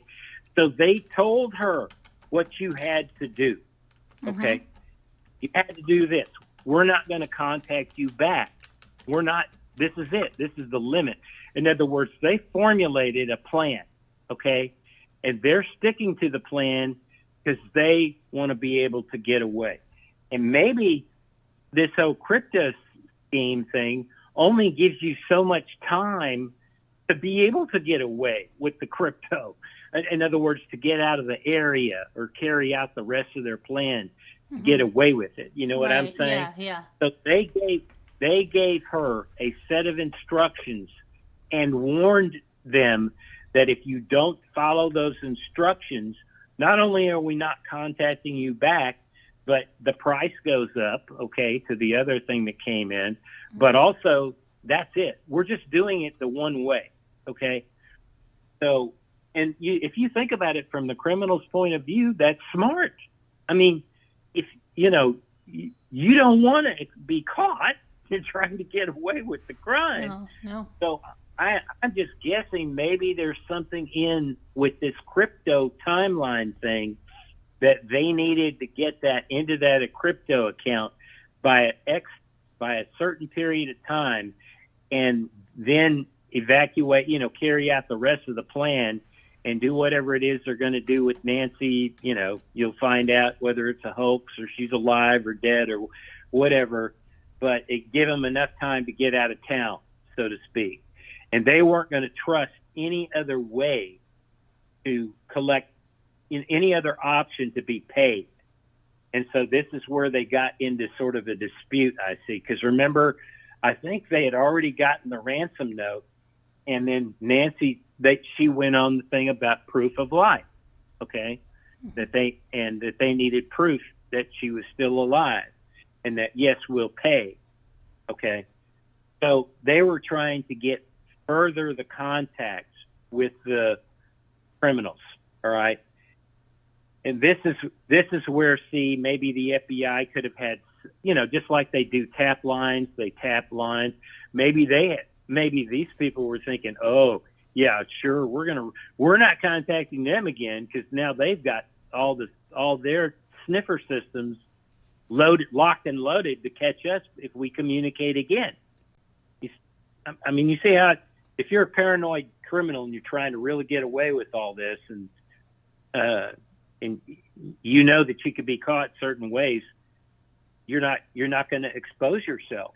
So maybe these people were just you know, too paranoid to communicate with them anymore, and they told them they weren't going to do that they had to do what they said. So that's it. And well, they didn't pay them, so now you don't get to find out. So I don't know. I mean, to me, this is sort of weird because NBC would have given him $6 million just like that. To say, I mean, it's not, they get so much media out of this, and so much they'd make $100 million plus off this deal. Right. So, yeah, that's why I guess this case is so addicting and whatever, because there's all these blunders, mistakes, just stupid things that happen, and I would really like to know those details about the ransom note stuff, how things were said with the other with the two local places, But the TMZ guy, he keeps going through saying these are real. The FBI took this. This is serious. It's not a joke. And then the one where the guy was writing in later saying that he knew who committed the crime and indicated that they were in Mexico. That one came from a different. Well, they were using a different crypto payment code, I think, a different account, and it was a different, anyway, it was under a different contact thing. But you would have to do that even if he's a fake anyway. He couldn't come from the same crypto account and the same email, because then he'd implicate himself as part of the crime. The other guy. So obviously that came in through a new contact, through a new thing on that. But this is where I say Harvey is a bad, he's a shyster. He should have paid the $50,000 on the Bitcoin and called the bluff. And this would have just given him fantastic media. This is why I'm suspicious about Harvey. Why didn't he do that? Is this something he's somehow a part of or whatever even, I mean, I wouldn't put it past him to just create stuff, Right, yeah. I mean, of course. I mean, I don't think Harvey's the most, I don't think when I think of like ethical, Harvey's picture doesn't come to mind. Well, anyway, it's just that's a logic flaw that he never picked up on, and I picked up on it. So I'm boasting about that because I know I've never heard anybody say this about this, but this is the mistake. This Harvey, I mean, and he could have made a ton of money by doing that, whether they was real or not. That's the point with him. It doesn't. He gets a big splash no matter what. And then people will think that's great, man. So he lost $50,000, but now the FBI can go catch that guy for lying. Wouldn't that be cool to catch another hoaxer? Right. Maybe he's just as crazy as the Kalia guy in Los Angeles. Maybe that guy's just as nutty. Maybe. Well, anyway. So. Yeah, I mean. He ought to be. I don't know. I just see the ransom notes to me. I don't know. I just think they're bogus. I know you've changed and you think they're not because you've heard people. But well, I was 100%. Yeah. Total fake. These are a joke. Yeah. But then that lady said, and then she came up. See. She point. Remember, this is I didn't think all the other points. Remember, Nancy Guthrie does all these things, and she's talking to them like the ransom note is real. That's not contrived. You can't act that. Okay, so the family took it seriously. But wait, and it never showed. You could also say, now listen, how about this? Yeah. The FBI said to the family, look, we have another lead we're going down. But let's not let them catch on that we know these ransom notes are bogus. because they might think we're on to them then. So you're going to go on there and you're going to pretend like you believe these ransom notes, and they're going to think, oh, wow, they're not even looking at me. See where I'm going with that? The FBI could have told them it was a deception. Police and FBI, they use deception all the time. They could have said, oh, if they think we think these notes are serious, but we really have a theory about what's going on, let's not let that theory out. Let's let them go with these ransom notes, and let's let them think that we think these ransom notes are significant. Yeah, but this is where I see the family making a strategic mistake if they believed anything to follow instructions, because the police always want to catch the criminal. They don't want them getting away with their crimes, and they try to you always hear that they try to influence the family. Don't be taken for a ride. Don't be defrauded. They didn't give any money, right? So that kind of shows that they're not real, but they may have wanted it to appear to the real perp that they weren't looking in their direction yet. Yeah, but see, this is where James and I agree, and where I was hearing what he said, and then also thinking about this further, listening to the TMZ guy and all this stuff today, is just that they gave the Guthries the instructions, and they warned them that if you don't do it this way, you're not going to they didn't come straight out and say your mom's going to die, but they said, this is it. We're not contacting you further. These are the instructions. We're not contacting. They told them black and white what you have to do. All right. And so it doesn't matter. I mean, see, this is where they would get suspicious. This is where James is right. Why would Savannah should not come back and just said, we will pay and need the proof of life, because that extends the communication. You see what I'm saying? That makes them contact them again.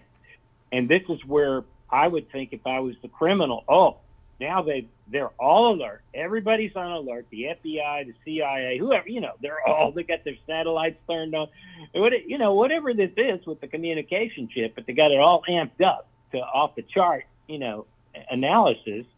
So if we contact them even through TMZ now again or something, we're going to likely be caught, And also maybe there's this countdown, like I'm saying, that they had to get this money within a certain period of time with this crypto account, because they know how much time they have, lead time, get out of everything, to take the money, get out, and go hide themselves and return Nancy if you're going to believe it.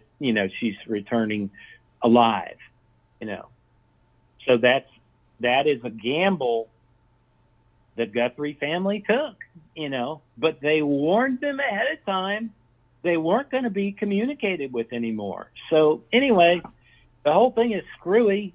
I mean, they should have paid it. I mean, I agree with the TMZ attorney guy that, talks to Harvey. It's the older guy, and he brought that up. That's the other guy that today brought up, and that was a good point that James made. But this guy sewed it together with paying the ransom, and why you should have just paid it, because this again, and then I add to it, you pay it because everybody says this is how they're going to be caught. Then they get the crypto and then they run. Once they take that money out of the wallet, then the capture begins, Mm-hmm. Yeah. Well, I mean, did all the streamers and everyone leave the area? I know a lot of them did. There's a guy down there today that was talking to JLR all the time. He's kind of a geeky older guy. He might just be sort of retired. Is he the guy that's running for that wants to get the signatures? The guy that I mentioned in the beginning of the show, that guy that's running for office, because I think he spoke to him. He was streaming in front. Anybody can go, just go the live streaming in front of Nancy's house today and find account because he's the only one that was there, and he's kind of a balding, dark-haired guy with a geeky guy with glasses, I think. And he interviewed. He had a real good interview with one of the popular experts that's got a foundation. He's starting in criminology to try to get the cost down on crime and the cost of investigations and stuff. It was a really good interview. He did a really good job. And then he interviewed a streamer that you know him, and I would know him, not JLR, but somebody, a smaller one. But I found him early on, and he was talking to the streamer. But the really good interview was with the other guy. I could look up his name. The guy that's starting this foundation. He's been on a few shows that I've seen, and he made some really good points. He does not believe in the robbery idea at all either. And but yes, now that's right. The representative. What's his? He's got a Hispanic last name for that area. Oh, the guy. Down Yeah, there. I just mentioned him. Yeah, I just showed his picture and stuff. He's a tall guy. He looks like a very tall guy. Well, no, that's the guy. Okay, you're talking about the guy with the cowboy hat I'm talking about the guy that's trying to collect all these signatures now to get Nanos out of there. There's two.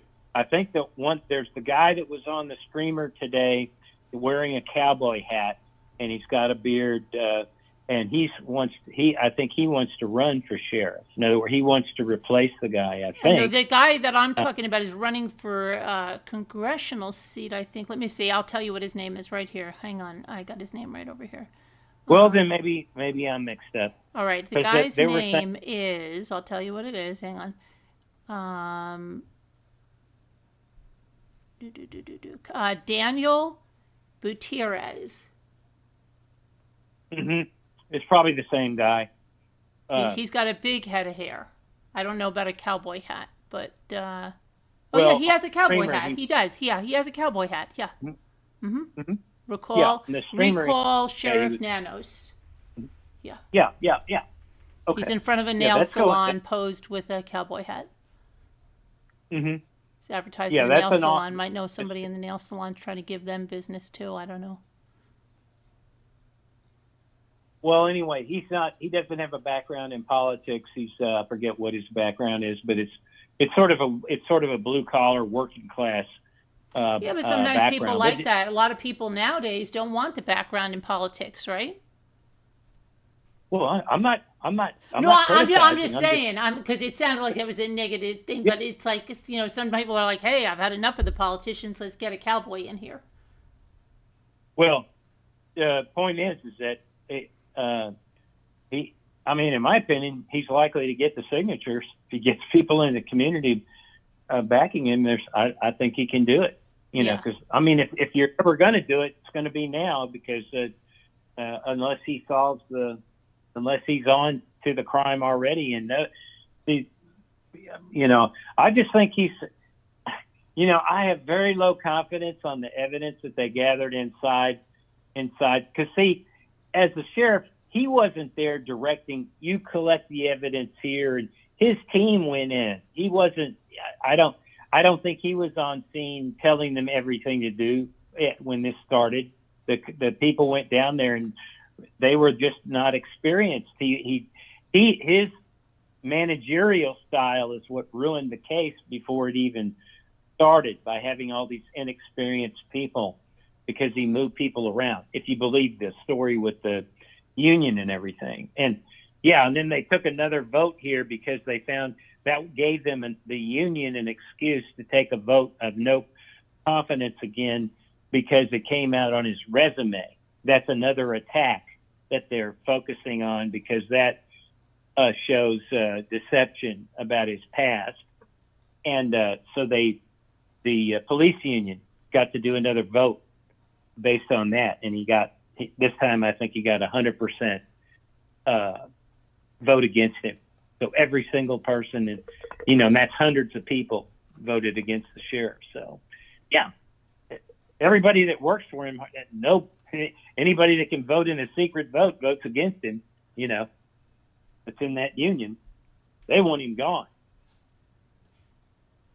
Okay, so here Ashley Banfield is just something that's come out just recently, has just theorized that the individual that targeted Nancy specifically, potentially due to a long-standing grudge or as a targeted hit, and doubled down on the theory as the kidnapper acting alone.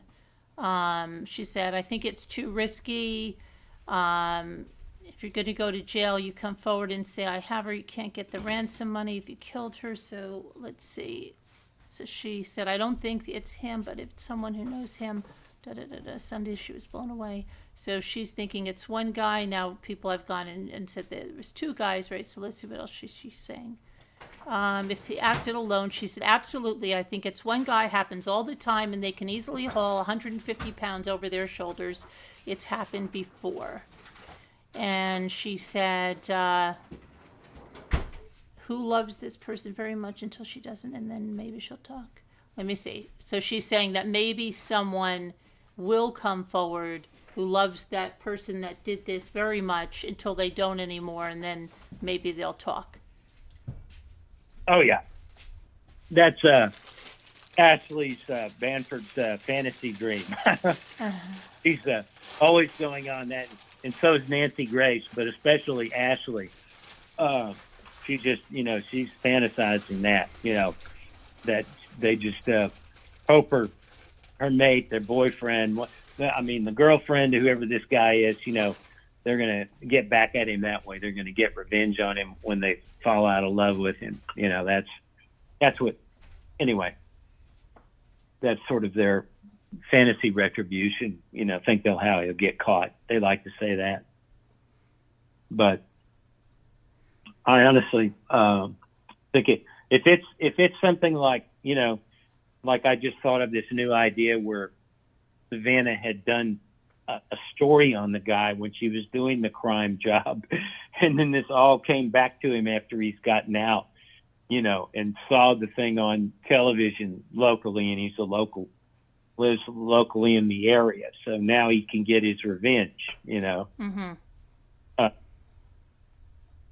That then would be a loner, right? He's not likely to get anybody to help him on that because it'd be too big a risk. Right. He would be willing to risk all that. He'd put everything on the line for that.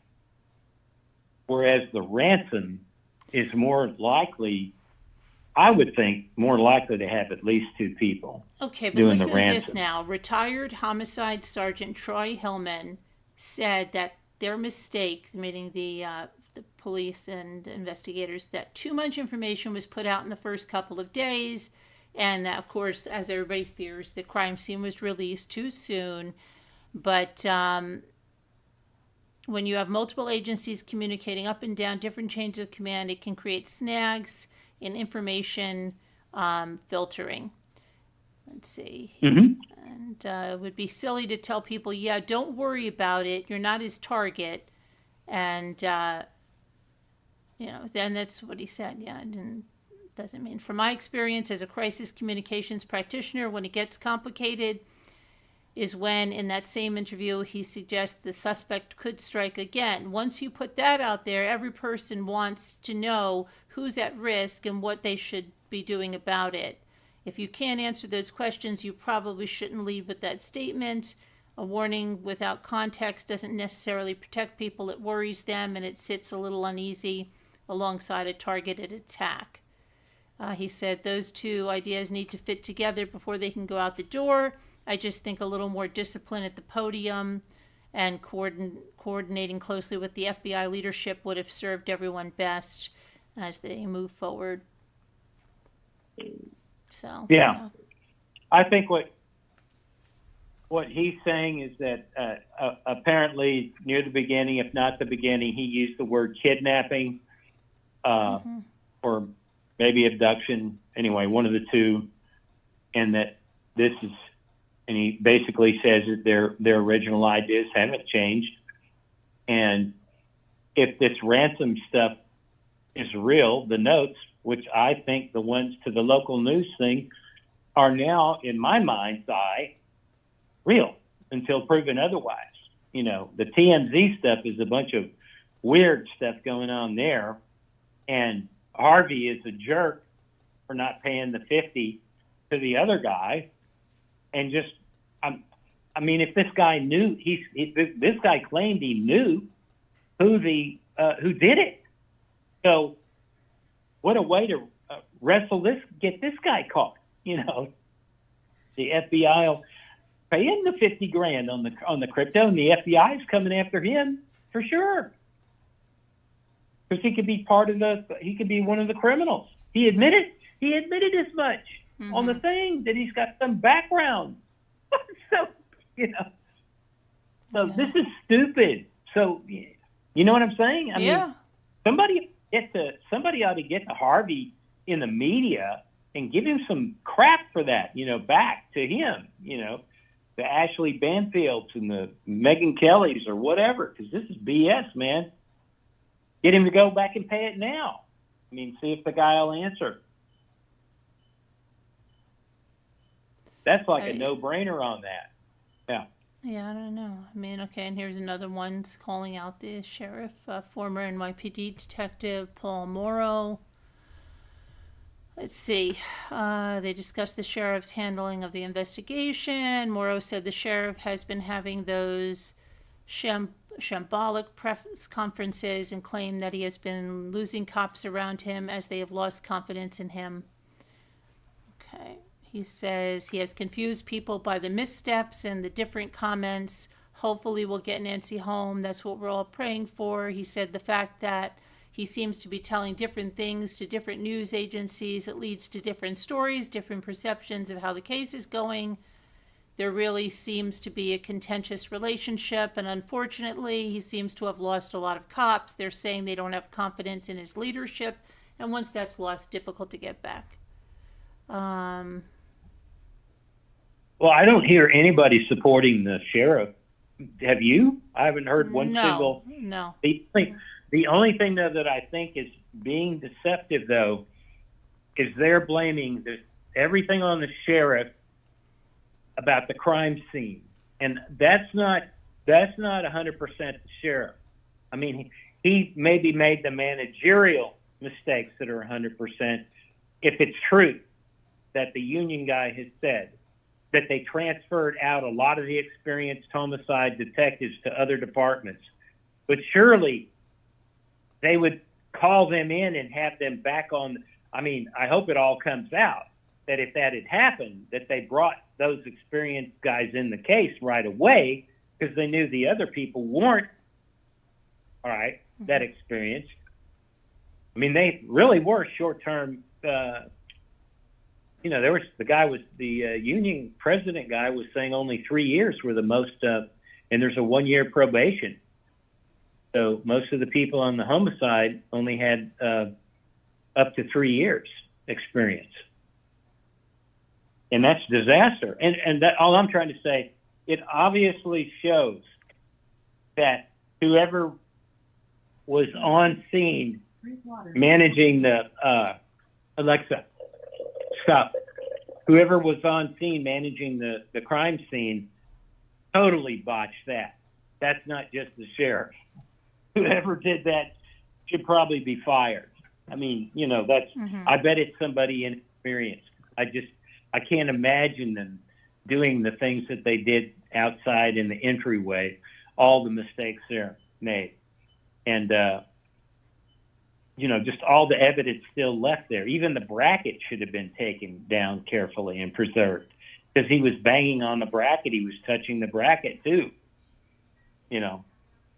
Okay, so, now one of these neighbors, Laura, who spoke to Brian Enton, I guess, said that there was a mysterious man. What day was he going? There was a mysterious man poking around in my neighbor's backyard at 3 a.m. last week, and he wasn't one of the media guys. He was... Yeah, I heard that. Oh, he was a YouTube guy in our backyard, she's saying. Yeah. I don't, put much credence to that's going to be somebody related to the crime. Oh, But, no, I didn't realize what that. But see, they're trying One to of, put this out there, one, remember the wandering gym guy from California went over in the backwashes near Tommaso and Annie's house. Remember, found those pants and knee pads Yeah. and a pillow or something. So, yeah, you've got these people walking around where they shouldn't be.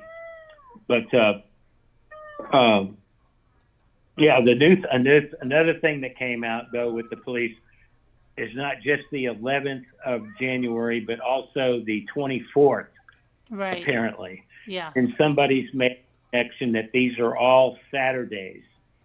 So there's the speculation maybe this person is that their off day from work. They're going around and committing these crimes if they have a regular job. There's something about it being on Saturday too. Oh. So Yeah. I don't that know. may be yeah. And if you believe, if you think they don't have any leads now and they've got persons of interest they're already tracking, I hope there are.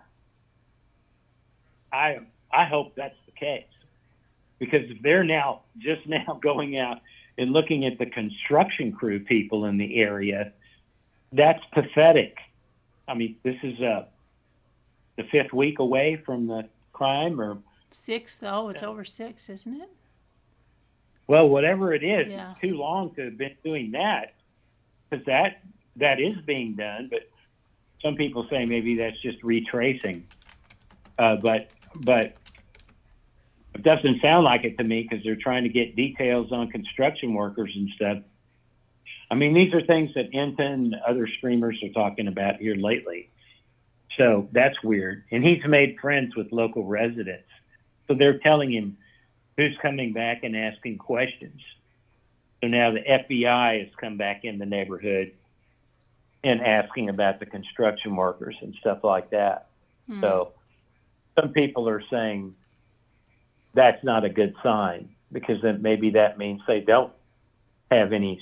Right. Yeah. People at They're first back to square one. Yeah. Yeah. That they're spanning out again. Yeah, and I really, I don't know. I think we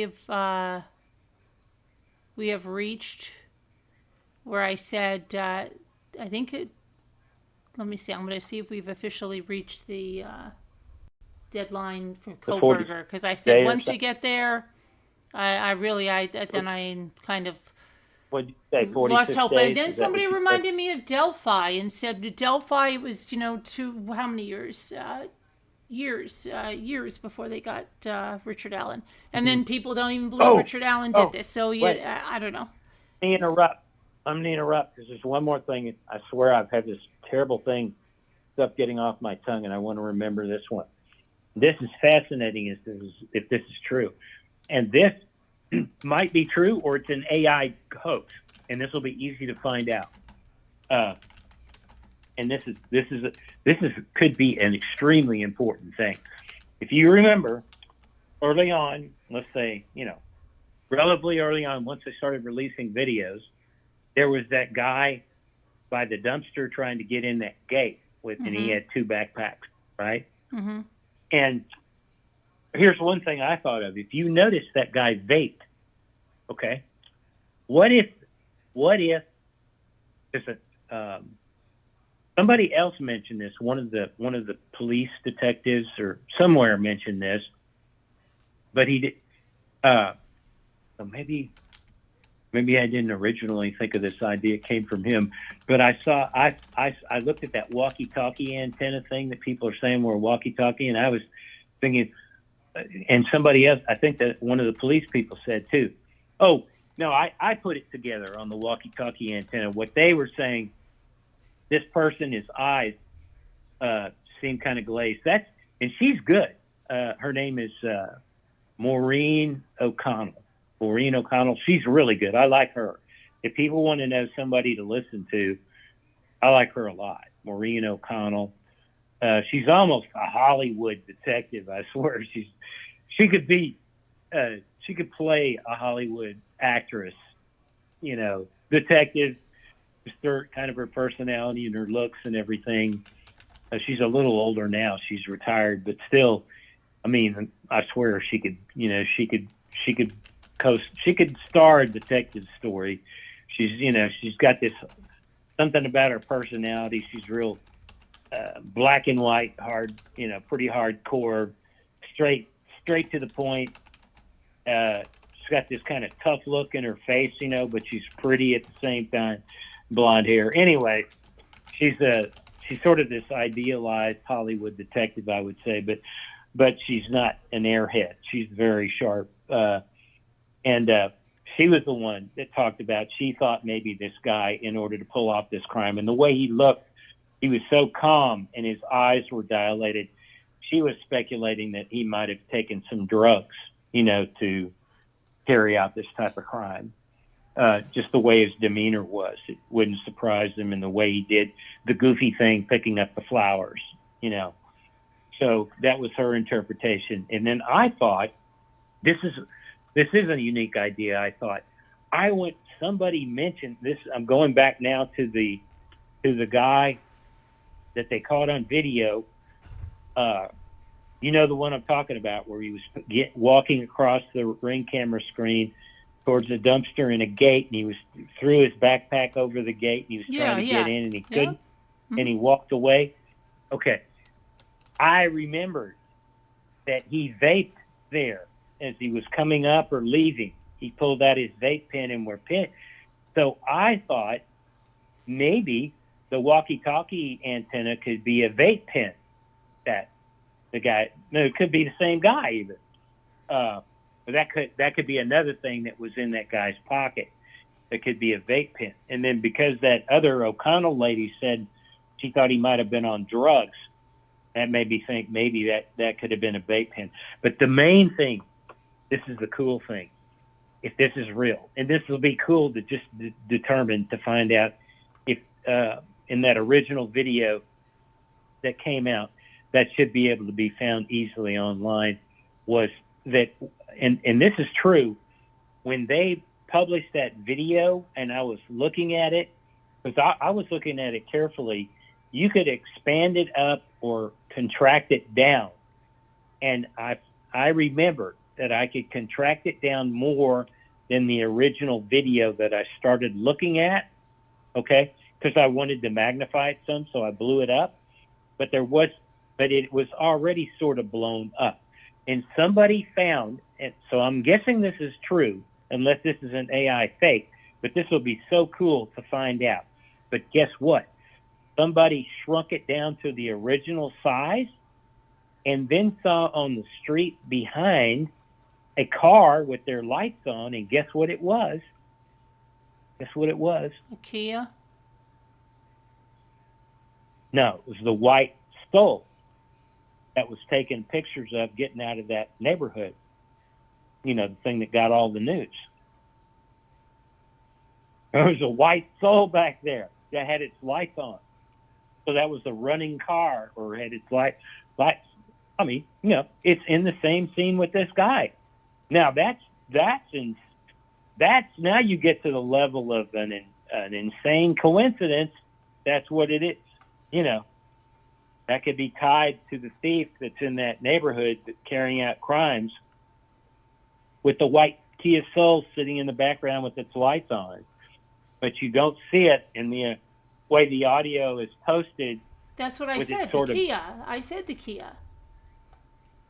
No, I mean Soul. Yeah, Kia Soul. A Kia Korean. Soul. Okay. Yeah. Yeah, we're saying the same thing. Okay. Yeah, okay, right. Yeah, the Kia is the manufacturer, the model is Soul. Soul, right. It's okay. We're talking, right. But isn't that insane? That's really wild. If they really did, though. But I've seen so many people manipulate things, and because I've seen people say, "Oh, there's a car back there," and well, this is clearly a Kia Soul. All I'm trying to say, I don't know whether it's AI created or not, but that can be found out by going back to the original. And I'm just saying, I remember expanding and shrinking down that video, the way it came in was you could do that when I was examining that, because I kind of interested in the case at that point, and I wanted to see what I could blow up and see on it. But again, these often are blown up, and if you go to the original size, it'll shrink it down, and that brings in the background, okay? And on the top of the screen, on the top of that thing, is a white Kia Soul, okay? Mm-hmm. Now, it would be that hard to find out whether that's AI or not. I'm just saying there's a piece of evidence clue that's fascinating, and whether it's fake AI or not, it's still fascinating. I mean, Well, if it's AI, then it's useless, though, right? Well, but it's still fascinating. It's still fascinating, the kind of games that are being played. But Yeah. what I'm trying to say, it could be real. Hi, Zigzag. Okay. So. Yeah. I don't know. I mean, it's just kind of crazy, but They have to get to the original video that was posted, and then put it in your player, and get it shrunk down so you get the full image in, because it starts sort of blown up slightly. You can set the video up to play within a certain size of this editing out part of the screen, and it's not the full picture, right. But if you get it to display the full image, the white Kia Soul will be there. Anyway, I'm just saying, for all you people that are listening out here, that's another fascinating thing that's just come out that I hadn't seen or ever heard before. And if it's true, that's amazing. So that to me, I hope the FBI. Where did you hear that, Murder? Murder said she heard that she was taken out in a Range Rover. Where'd you hear that, Murder?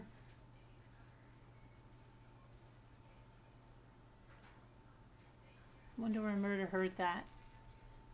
Are you talking about Nancy? They're saying Nancy? Yeah, that's what Murder's saying. The Range, that just comes from Luke. Luke was that was the car he bought, but it turned out he did not own that car until after the incident, But people were still speculating, because the guy from Jordan, maybe the guy that sold Luke the car, knows Luke ahead of time. I don't know on that, but the dealer owned it when the crime was committed, and then that guy is supposedly in Jordan.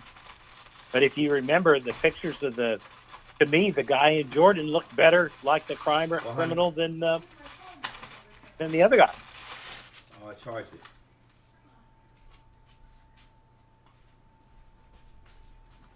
Hold on one second. Jimmy's gonna sub for me for a minute. I gotta make a quick phone call about the court.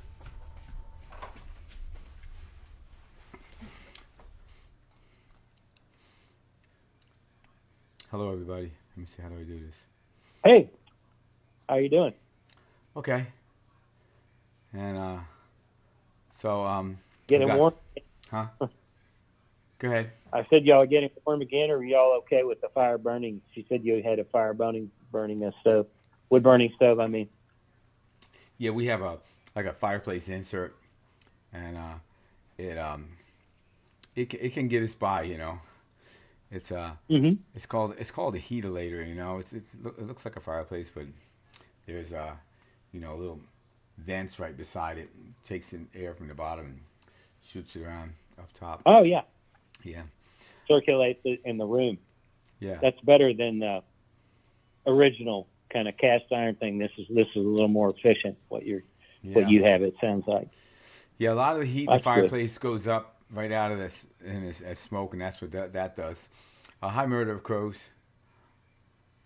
So, murder of crows. That's 3 crows, correct?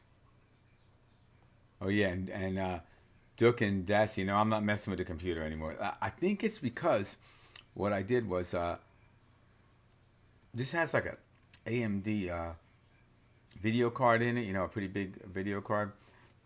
And when I went to her Is Streamlabs, this a Windows computer? she has her PC down here is it says AMD Ryzen in it. There's nothing. Her son put it together for her, but it has a big video card in, and I changed I changed it from software, from the video being handled from software. I changed it to the hardware in there, and I think that's what did it. I think because I changed it back to software like it was, and I changed something else too, but I think that's the one that did it. So anyway, who's taking down your messages? I don't think anybody's taking down your messages. Am I blocked? No, I see you. I see you, Duke and Dassy. And so we're talking about you guys are talking about Nancy. This is something so crazy because the money, like, why won't somebody come get that money? Well, I think I know the reason why. It's because that is it's the same reason why all 5 detectives on this show, and I Carolyn won't mind me mentioning the name because I've mentioned it here a bunch of times and she hasn't gotten me after me yet. But this is the interview room guy, and he has on a lot of old time, people that worked for 30 or more years and they're retired detectives, and they were all laughing, all 5 of them, laughing about this payment through the post office for the return of the body, as far as anybody directly involved with the crime ever trying to collect that, because they were just saying how gullible could this guy would have to be really stupid to believe that you're going to collect $1.2 million and get away with it if you have anything to do with the crime. So what they're speculating is that, nobody knows, either the guy committed the crime himself alone, or I think it was James that said this. Yes, James. He was a really good caller. If you didn't listen to that just the other night, when she was last on when we covered the Guthrie case, he's really good. He made some really good points, and this is one of the points he made, is he just thinks that if there was more than one that committed the crime, that they're too tight. They're like family, blood. Yeah. I mean, whether it's a gang or. Yeah, it would have to be somebody who's really tight knit, but still, right. If more than one know about it, I think, past. And then other I think people they're have going to tell. I speculated. think they're going to get caught. Somebody's going to come up for it. Well, other people have speculated that these aren't. There's 2 other ways that this could still work, and not be able to tell, even though you're. Well, anyway, and let me explain. That same night. So if you go back and you listen to me, I talked about this lady who talked about this crypto kidnapping that had just happened recently, and it was for a huge amount of money with a wealthy family. And this, the mastermind, directed 2 brothers to travel clear across the United States. I mean, many state lines, go into Minnesota to kidnap this guy that the mastermind had targeted, because he knew that this guy had a bunch of crypto money. And so they kidnapped the father, the husband or whatever in the family, and he had a wife and kids, and they took him off to a cabin and held him there for ransom. He died, right? Pardon me? Did he die? No. Because one person put somebody in something, I think had him in a suitcase or something like that, and the guy wound up dying. But go ahead. Sorry, go ahead. No. The story wasn't told that way. So, they collected the crypto. The guy was released, and the guy said the 2 brothers that did this, as I said, were guided by a mastermind, but the mastermind controlled them remotely through a cell phone, I guess. He was communicating through them as they were driving, because he wasn't with them. So it had to be through something like a cell phone, and directed them how to do this crime. But they did not. They were paid by him to do this or do it, but he kept himself separated from them such that his identity could never be found out. Yeah, So well, let me. they and the only reason so you could do a crime like that, you know what I'm saying? Like you could send this hitman up on the porch to carry out the crime, but you keep yourself, the mastermind behind it, separated from the hitman. Well, we can come So up with all essentially, this. This is all nonsense to me. Because here's why it sounds like nonsense. Because nobody collected anything. Nobody's done anything. I mean, what are they doing? Something's crazy here. It's not the same thing. It's not. It's nothing set up here. It's somebody muffed something up. Or, I mean, we can come up with all these conclusions, and it's just sad for Nancy, poor Nancy Guthrie. I mean, and Savannah. I mean, it's the whole family and the whole community and everybody else trying to figure this thing out. You know, it's just I'm just wondering why. Yeah. Like somebody. If more than one was involved, I mean, it's only a matter of time. And so that's well, this is where, this is where though that you could have the person that was up on the porch, the person that carried out the crime. If he carried it out solo, even if he's directed by a mastermind, you could maybe never catch the mastermind because the way these crimes are working now. That's what I mean. There's an example of a crypto kidnapping. Just so it mimics this crime, except that in this case, the people almost got away with it. The two brothers, they got caught because I guess somebody, they didn't wear masks, okay? And so somewhere along the line, they got a description, I guess, of one of the brothers or something, and they had gone to a Wendy's and bought a Wendy's, and then they left the receipt behind. And so I guess they went through the security footage or Wendy's or whatever. It's really wild. They got it. They got a match on the description, and then they found the idiots. The brothers left their receipt there, which had their payment information. So they were able to ID them indirectly that way, and they caught them, the brothers, back in Texas. And I don't know whether they were from Texas, but they were passing through Texas when they were apprehended. But the person that was directing them is still at large. They don't know, there's these examples of crimes like that being committed now. And then you heard about the two teenagers that were sent out. This was even close. It might have even been in Arizona. It was a California Arizona crime, but somewhere else in Arizona. But a guy directed two teenagers. You heard that, right? I mean, no, they went in. I'm not. I've not heard of it, and I mean, I just wish that I really, would like to hear some concrete stuff about Nancy. I mean, they still go in the news and they'll say something, and then right now they have some video, right? They have some footage or some photos that. Are we waiting for it? Has anybody seen it? No, but it's not. They said it's not important because it doesn't show anything except people at the pool the next day, and it's nothing with nothing. They said. Oh, you're talking about the found footage, yeah. The bad thing about all that too is that all they recovered is no video. It's just thumbnail. It's the thumbnail. So the way the security camera works, when there's a motion, it'll take a thumbnail, it'll take a quick pitch, and those are normally low resolution. They're not even a high resolution photo before the video will trip on. So they're saying that all they got were the thumbnails, not the high resolution video. At least that's what's been told so far to the press. So, yeah. And the sad thing is the sad thing.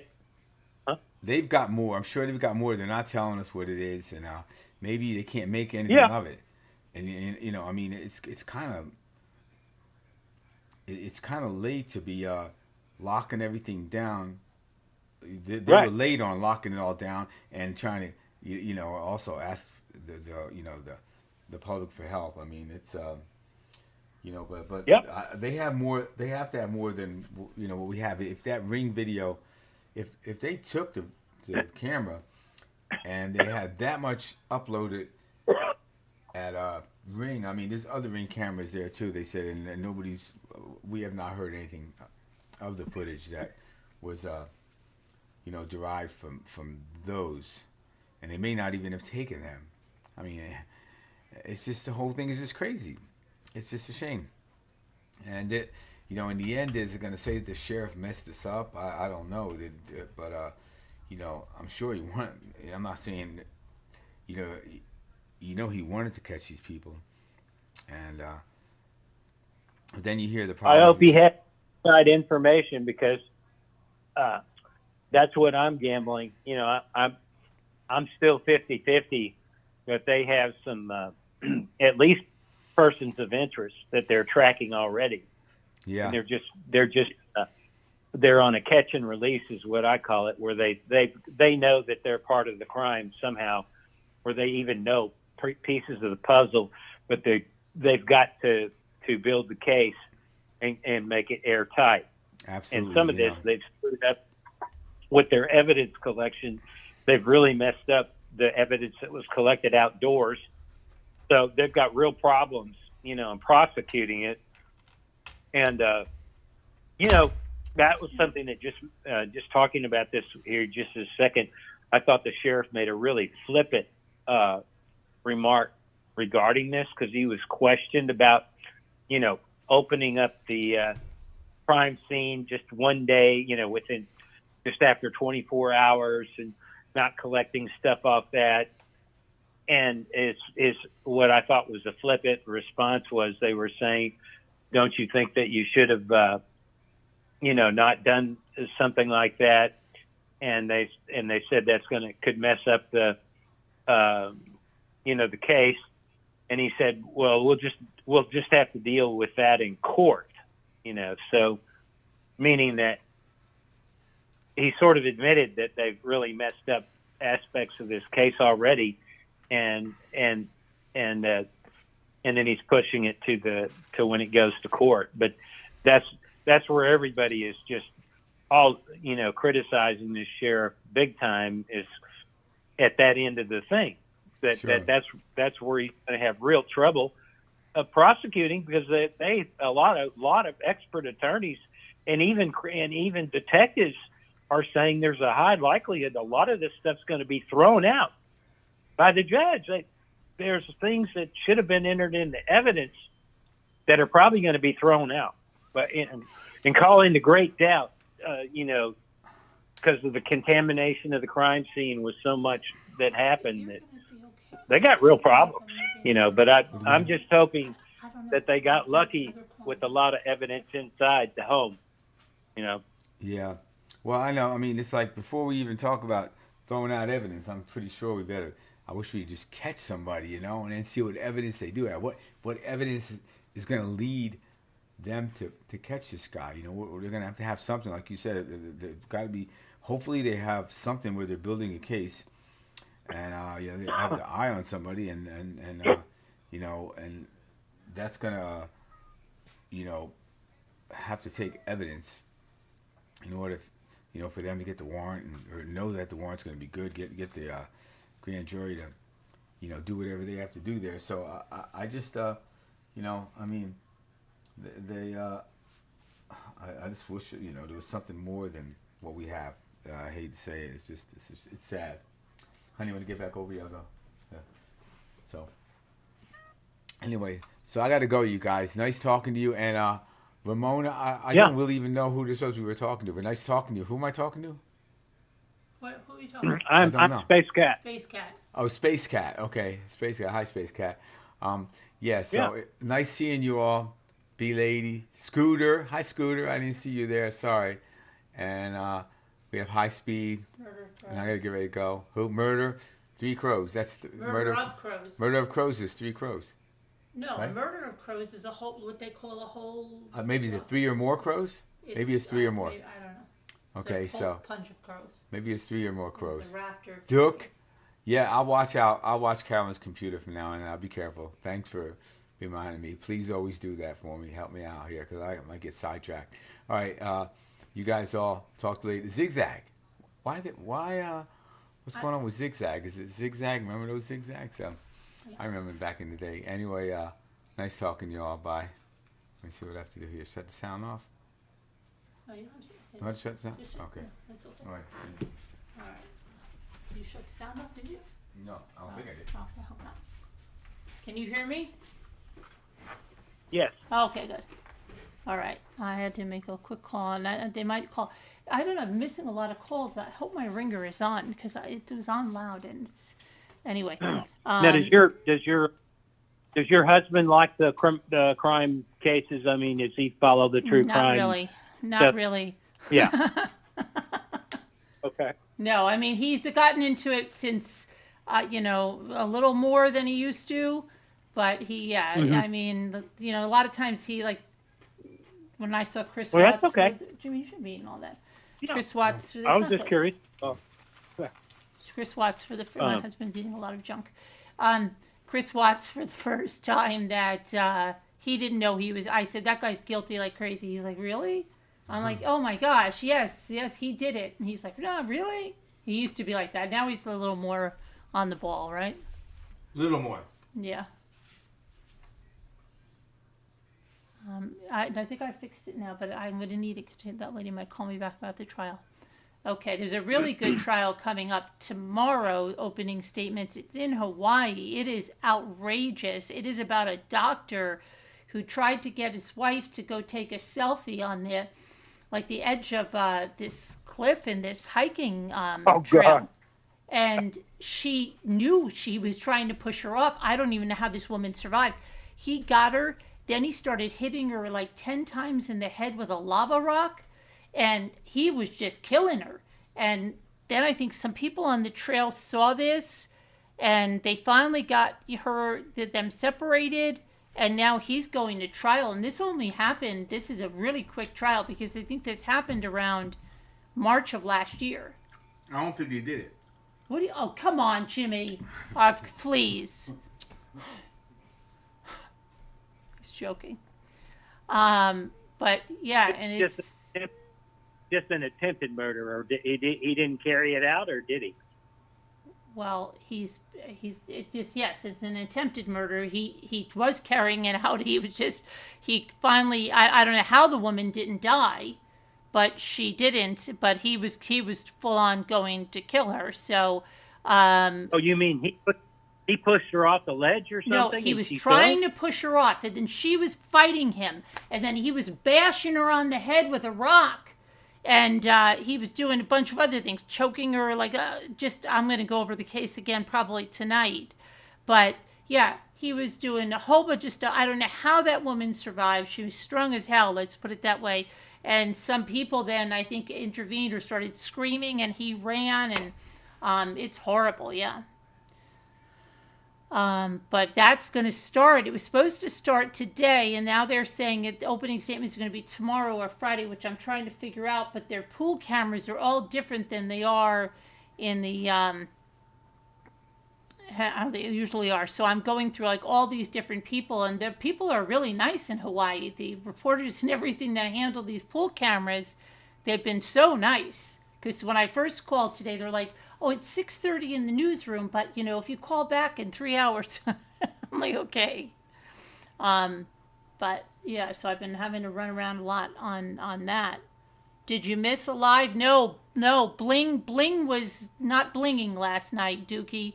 Bling's bling was busted. Okay? Bling had no bling last night. My bling was busted. Go look at my shorts, Dookie, and you'll see. We've got a transformer that's exploded, and I have a road that is not a road anymore. It's a lake, another lake. So does that make my property worth more? I'm on 2 lakes now.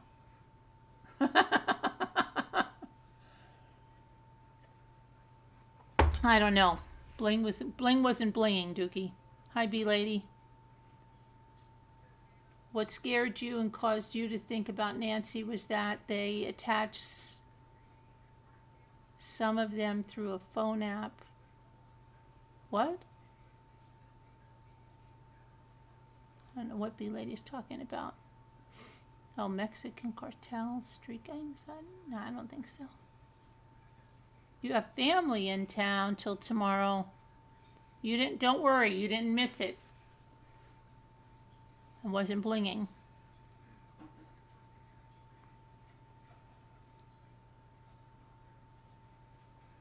When the channel wasn't working, I felt so bad. Oh yeah, it was the electric company worked all night to get bling in again. Oh yeah, I live in Mayberry, definitely. We don't even have a traffic light. Did I hear about the phone app? No, what phone? What are you talking about? What phone app? For the Mexican cartel, there's a phone app?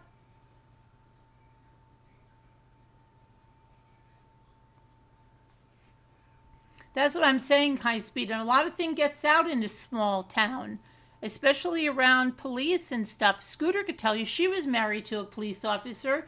Yeah, I know she's got to tell you that she probably knew things that maybe, who knows, she could have shot her mouth off to her friend, and a friend shot her mouth off to somebody else. And there's a lot that gets out. And with social media, I find it's like, it gets out so fast. That's why when something happens, I go right to the biggest news source and then look at the comments. And there's always somebody in there that says, I live near here and I heard this, that, and the other thing. And they throw a bunch of stuff in there. Some of it's bogus and some of it's real. They mentioned a kidnapping ring that works in California, Nevada, and Arizona, and they got some of them items. Some of those teens with the phone app. Oh, maybe with teens. I don't think Nancy Guthrie is in that. I think anybody that's probably doing that is probably doing that for trafficking. I don't think Nancy was I don't think so. That's my opinion, but I don't think so. Now here's something I just thought of that could kind of clue in an identity thing with these people is also why the crypto. If you remember the other night, I was saying when we were talking about this, is the age group that this is likely somebody under 40 that would even be involved with the crypto. But going to Nancy is totally nonsensical. An 84-year-old person doesn't know probably jack about crypto, nothing, so why would you even do that? And that's where I was thinking there could be some connection without them knowing. Okay, now, when I say this, I am not implicating the family at all, but I'm just saying who in the family is doing crypto? Is Savannah and her husband, or Annie and Tommaso doing some crypto that would give them an indirect connection back to the other people with crypto? Because why would you have them pay you in crypto, right?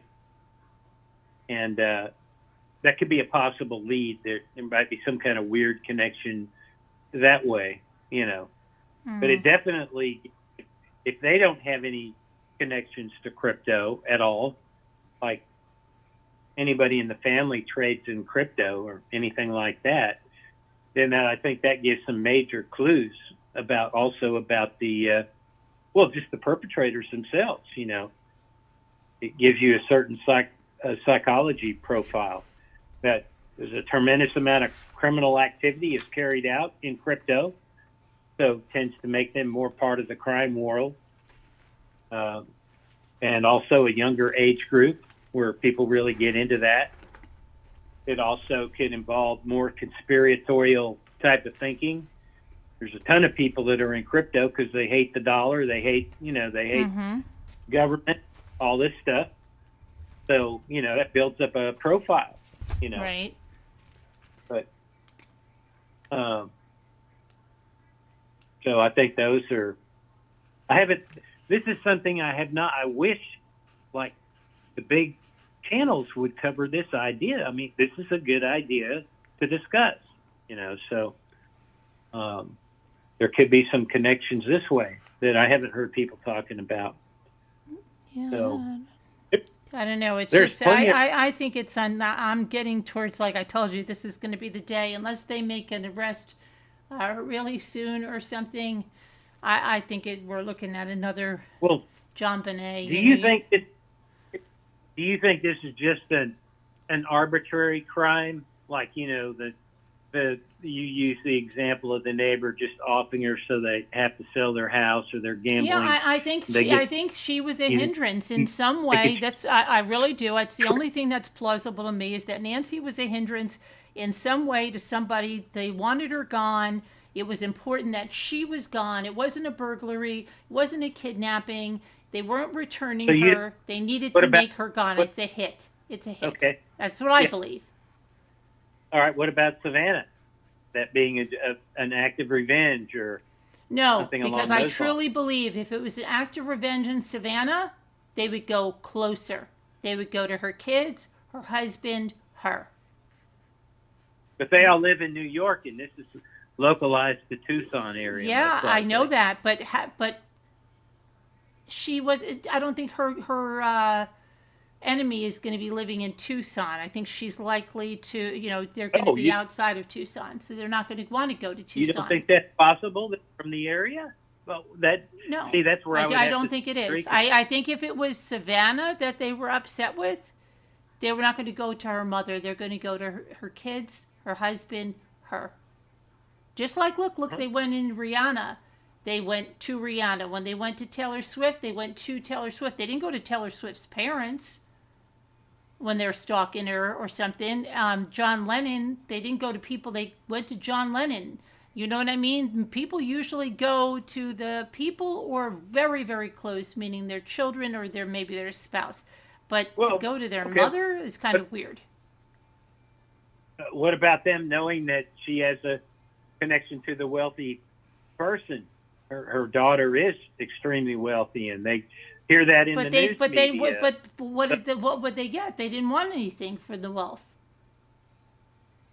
They know her mother's very valuable to but Savannah. they didn't get anything. They didn't get anything. Yes, but they could have if Savannah had paid. I don't believe I don't believe the ransom notes are real at all. That's my thinking. Okay. I think this was a hit, pure and simple.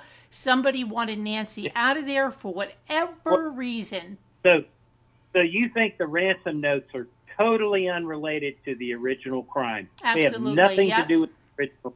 Yep, I think somebody got some information and thought, oh, what a great way. Maybe we could make some money. Mm-hmm. Yeah, that's more or less what I was thinking before until I changed my beliefs based on what this other lady was thinking and rethinking it. And now I take it seriously because they were taking it seriously. But then I see some major logic flaws in their whole. They should have paid the $4 million and just rolled the dice. That makes no sense. But again, I don't know. Savannah, I think you're. I don't know. Like I think. I don't know. I don't think they're real. I really don't think those notes are real at all. It was real that somebody was going to take. Look, if you put the $4 million in there, or whatever, and nobody takes it, they would have legal means to probably get it back out of that account. Okay. Because it's involved in a crime, and they can recover it. So the people take the money, and then they get caught. That's the whole point. The FBI knows how to do this now.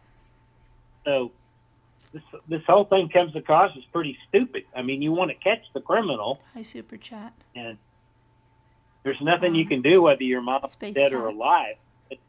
Yeah, I don't know. Yeah, I don't know. I just don't. I just think we're not. I hate to sound very pessimistic and everything because I try to keep it positive, but we've passed that deadline. We're going right past it. There's a few hours left, and to me, it's going to be cold case territory now. It's going to be frosted over. Mm-hmm. So yeah, it's. I think that she's got if it was a hit. They had 12 hours to get out of Dodge, 12 hours before anybody found them. And then exactly, they could have taken her anywhere and disposed of her, and nobody will ever know where it was because there's nothing that they have that's connecting them. And if the hitmen that they were hired are from Mexico, you're never going to find them. Why take the body? Because it was a hit, because they wanted her gone. They wanted her gone without a trace. Without a trace. Yeah, she bled. There was a trace, but that was too bad but they just had to get her out of there. Okay, so disappearing her then leaves her in a state of legal but they don't care. They don't want her money. They wanted her gone. Her physical self was a hindrance. Like I said, she was voting against something. She was hindering something. They wanted her gone. So it's a revenge or vengeance thing, but directed at Nancy. I don't know. Yeah, it may be revenge. I don't think revenge. I think that it's easier than you think. It's more local than you think. She was a hindrance to someone in the area in some way, whether it was in that homeowners or some kind of development thing. Let me tell you something. We vacation at a place called Edisto Beach, okay? And there is a very, very... Edisto is one of the Carolina beaches. I think it is the last one that has not been developed, meaning there are no skyscraper hotels, there's nothing. And the people there are passionate, okay? That there's an Edisto land trust where they're trying to buy up all the land, so that never happens. If they literally hear of you talking about anything, they will come and blackball you the hell out of there, okay? So I could see very much so that if someone was there and they're saying, oh, I'm bringing in this or that, or I'm going to stand in the way of this or that, and let's say it's up in the foothills or something, that somebody would get together and say, she can't be here anymore. Yeah. She got to get out of here. Okay. But she doesn't have that history now. This is something she's been out of for decades, okay? She's just in church. But we don't know that. We really don't know what Nancy's been doing. And like I said, if somebody wanted to buy up her house for some reason, let's just say some neighbor wanted to buy that house, and, she was... Well, it was on the market and then pulled off, right? She, like 3 years ago, she had it up for sale and then took it off. Well, I've heard that. I haven't seen the proof of that, but I didn't look for it either. But that would be in the real records, and that's certainly that's where isn't that where the feud probably would have started with her over the house then? So that's easy. It could be. It could very well be. It could be somebody that wanted to buy that particular lot. Right. Or that, they were going to put something there. But you honestly don't think the FBI has worked out these kind of ideas already? I'm sure. I would really hope so. I hope that the woman on the mountain isn't thinking, doesn't outsmarting the FBI. But come on. I think they'd have to think, why would she be targeted? Was she outspoken? Was she, right away, the first thing is, does she have any enemies? Listen, when I get very involved in the taxes around here, my brother says to me, Carolyn, be careful, because there's good old boys over here, okay? They'll shoot out your car, So you don't even think, you don't even think that they came up with the ransom note as an afterthought to just misdirect the police. In other words, you're saying this is totally two separate crimes, just like the Kalea guy maybe that just was trying to, make some fast money. So the ransom note is total bullshit, and somehow they said some identifying things that made the FBI and the whole Savannah family take it seriously. Yeah, I think the ransom note is BS. Totally I think it's BS on a number of terms. First of all, you wouldn't send it to TMZ and KSL or KLD or whatever they sent it if it was a real ransom note. Yeah, I think it is. You don't give them a couple of different deadlines and then not give them proof of life or anything else. Come on. Yeah, I don't... Well, there there in the original note there was not a two deadlines, was there? Was there two in the?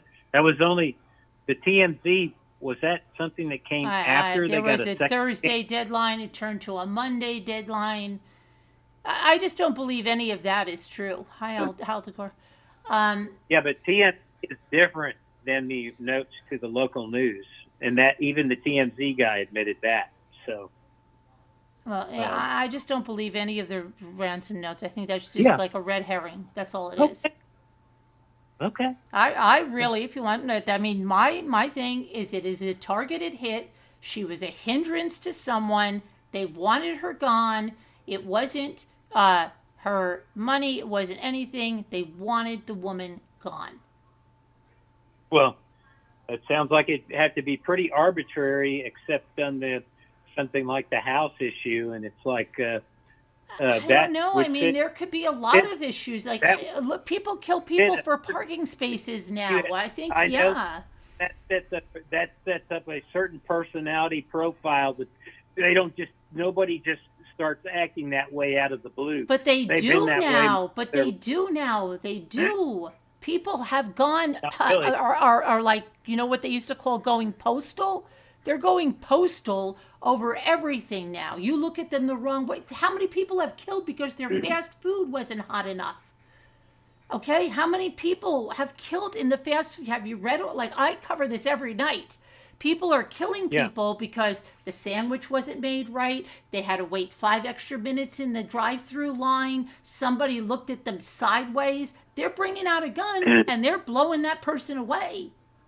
How many people road rage? They cut them off. They don't give you the finger anymore. They put a bullet in your head. Okay, Nancy's unlikely to come across those type of people. She's very... No, I'm not saying Nancy. I'm saying Nancy may have pissed the wrong person off. I'm telling you, my brother worries about me sometimes. He tells me when I get nuts, like I go on tax rolls and I see my property at the same as somebody else's property, exact thing, same thing, and I'm assessed 2 times higher, okay? And I'm fire behind my eyes, going to go down there to the grievance day, and he tells me, okay, let's do it, but let's not get too crazy because we're in good old boys, okay? They'll shoot out your car, okay? So now he's thinking, shoot out my car. Let's take it a step further. Maybe they'll shoot me. Okay? So, I don't know. Well, are you talking about something from personal experience here? Yeah, I'm talking about personal experience here. Yeah. In a town like I live in, you ever heard of good old boys? Good old boys means the people that came in. It doesn't matter if I've been here 40 years. Okay? It doesn't matter. We'll never be considered good old boys here. And the good old boys, they watch each other's back, and their taxes are completely a different story. You look at the tax roll, you compare apples to apples, and there's a problem. And I've had people come up on my lawn and they said, oh, we're elected. We see there's a big problem here. We're going to blow this out of the water. And they don't, because there's all these ramifications and there's threats and things. And so, yeah, I can see that if you sometimes push hard enough on something, maybe someone thinks you're better off gone. Well, but see, those to me are things that would be as close as she's connected socially. This is not an isolated, introverted person. This is a very outgoing, extroverted personality. And she even has her own personal diary. So to me, those are easy things to find out and investigate. None of that stuff would be hard at all to find out about. She would certainly be talking, in my opinion, to Annie about it at least, or to her church members. I just know how older women gossipy or women. That's a lot of. Let's say she is okay, and they go to this guy. Let's say this guy that's follow me for a minute. He hired the hitmen, okay, from Mexico through somebody he knows. There's not a connection. They're not connected at all to the family. And they go over to his house. Hey, Mr. Reingold, how are you doing? Can we talk to you? We heard that maybe you and Nancy, you guys were going back and forth with something. Oh my gosh, yeah. But come on.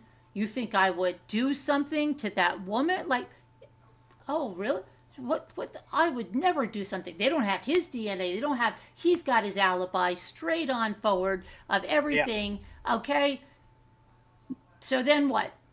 They did. They said, oh, Mr. Reingold didn't like my mom. Well, we went to Mr. Reingold, and Mr. Reingold said, yeah, it's true. He had a beef with your mom, but he would never take it that far. And he's so sorry and hopes they find your mom and, blah, blah, blah, blah, blah. Yeah. Yeah, I think something like that would be known. It's not something that it'd be easily investigated. Right, I don't but see it that doesn't as mean they're going to realize that Mr. Reingold, through somebody, hired two guys from Mexico who are long gone. well, it depends on how smart is that. I mean, people, unless you're in the crime world, you're not going to be an expert at hiring a hitman or anything like that. Or if you're talking about getting a recommendation from your gardener or something, that's kind of ridiculous. I mean, you better be somebody that has some kind of connections into the criminal world, a better way to know how to hire the right hitman. Because that's another thing the detectives were laughing about or whatever is that, but then taking this guy more serious, because if this guy is a hitman and he carried out a hit job, well, he's gotten away this long. Okay, so far he's a successful hitman. So the point of what they're saying is the more time goes by, and the people, they still think ultimately this person's going to be caught. But I'm just saying that what they were laughing about is if you're hiring somebody that's not really a high-end hitman or whatever, then he's likely going to get caught. So it depends on how good this guy really is. I mean, so far he's good. He hasn't been caught, but he also looked a little hokey, a little newbie. He didn't fit the part really like that. This guy does not fit the part like a super sharp hitman, right? He's sort of dressed up for the part, but he's not really a real hardcore hitman. Well, right? you know what, you say that, but he's outsmarted them, right? Everybody says, oh, he's clumsy, he's this and he's that. No, he isn't so clumsy. He didn't leave his DNA there. He's pretty slick. In fact, he is clumsy. Absolutely. Wait a minute. No, I'll say 100% he left DNA there. Okay, where is it? How come they don't have it? Light. I'll say why. Because he had a light in his mouth. All right. Oh, and he drooled. Yeah, where is it? No. He's going to have to take the light out of his mouth at some point with his gloves, or spit it out or something, because he's got to talk to the lady. More likely, he's not just going to go in there and say nothing and just grunt while he keeps a light in his mouth. So he's going to be using his gloves to touch stuff. And I will say one other thing that this is another weird idea I had, and this is sort of weird, but I just want to get it out there because a lot of stuff I just randomly think and then I forget to never say it. I should take notes. But this is another thing that was fascinating. I also thought, in the beginning, I thought Luke could be a high suspect because Luke's right hand is injured, and you look at the gloves and they're overstuffed. They look like they could have padding in the gloves. Alexa, stop. Could have padding in the gloves, and he's overdressed with layers. And I thought maybe this guy has cased the place, and maybe he's smart enough about her medical condition with her thin skin and stuff like that.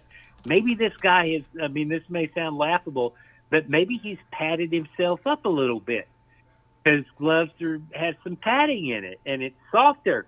So when he's going to handle the lady or grab her or something, it's not as easily going to tear her skin. And you think about that.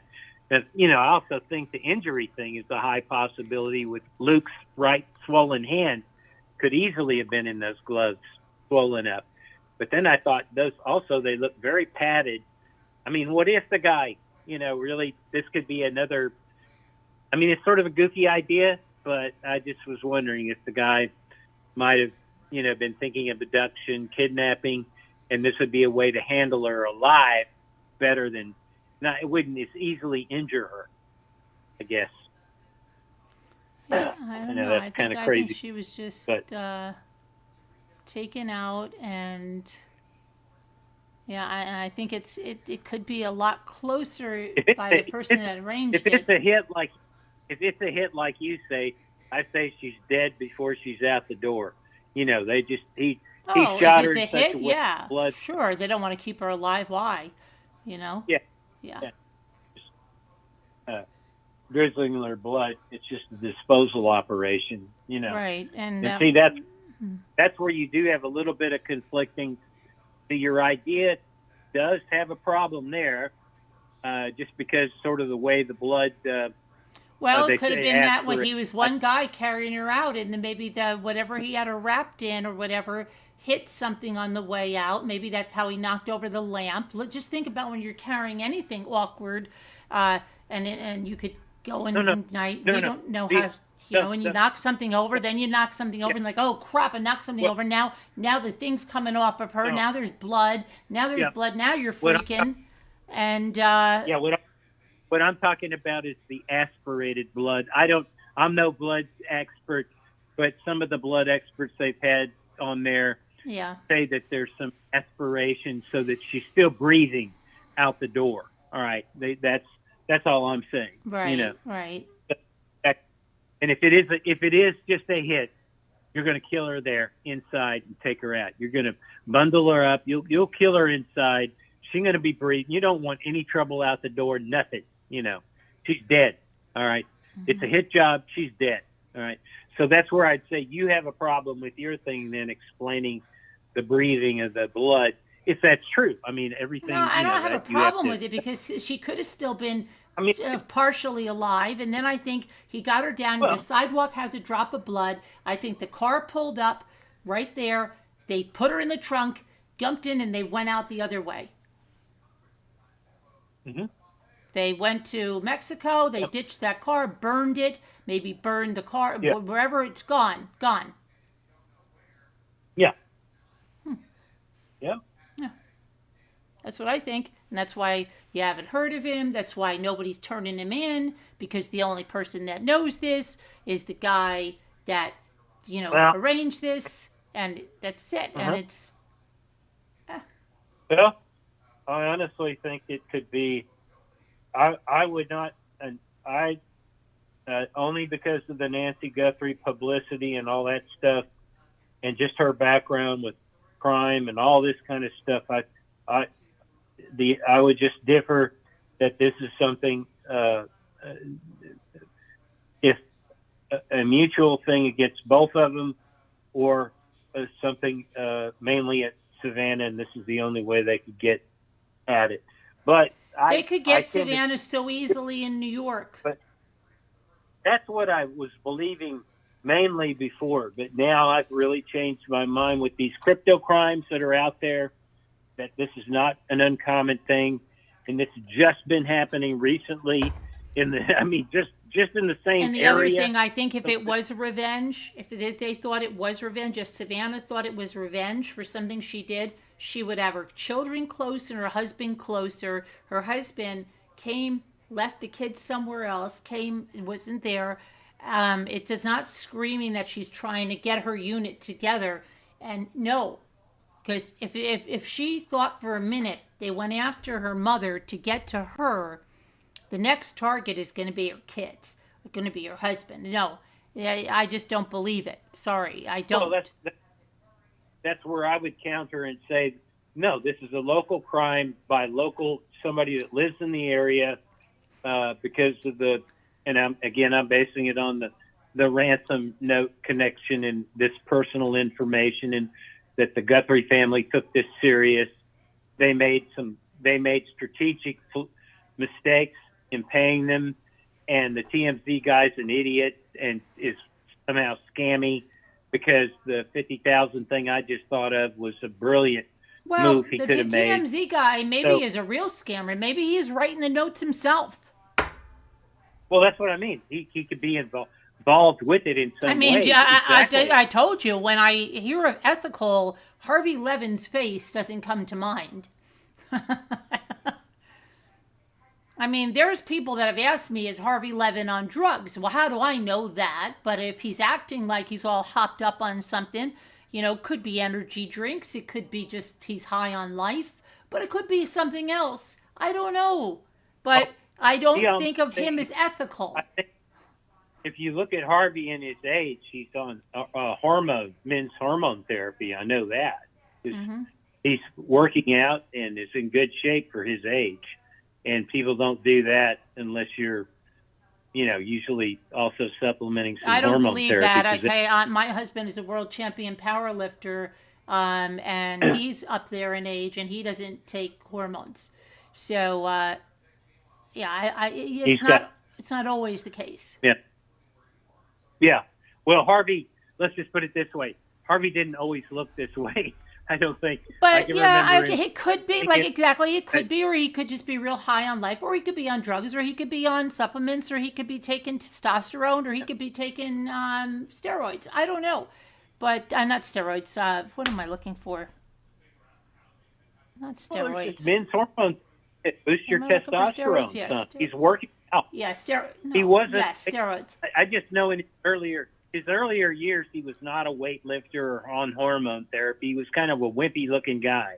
This is something he's taken up later years, you know. But anyway, I hope James is listening or will listen to this. Yeah, James. We're looking for you, kid. He needs to take some notes and lead us on some new directions. Yeah. Yep, and I've got to go. I've got to go to make a call because I promised this lady I'm going to call her back. But I will be on again tonight, God willing. Yeah, and thanks for coming up, Space. Thanks for hanging out, guys. I'll see you guys in a little bit. I have to make some calls, but we'll touch base. And I'm trying to find out about this trial for tomorrow. Okay. All right, everybody. Take care. Anybody knows how to get a hold of James? Tell him I do. I have his email. I'll shoot him an email later. Oh, yeah. Yeah. Tell him we talked today and for him to listen to the show if he can and then call in to comment. Okay, I will do. All right, everybody. Hi, Julie. All right.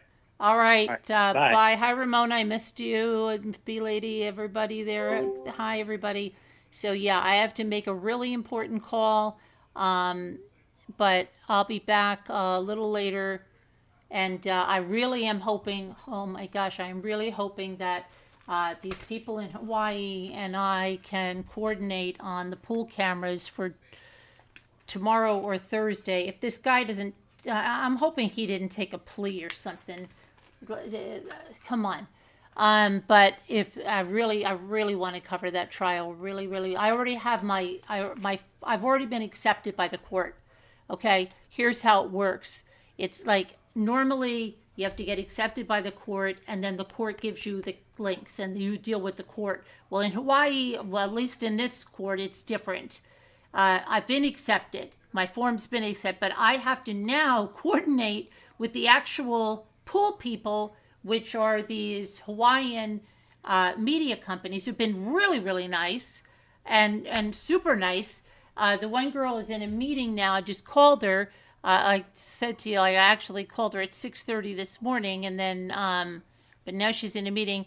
But they say, yeah, they do things a little differently. And not only that, it's like musical chairs. The pool camera link can change around. So what their opening statements were supposed to start today. They're telling me now they're going to start tomorrow or Friday. I do have to go back and see what's going on. I'm afraid that he's going to end up taking a plea. I don't know.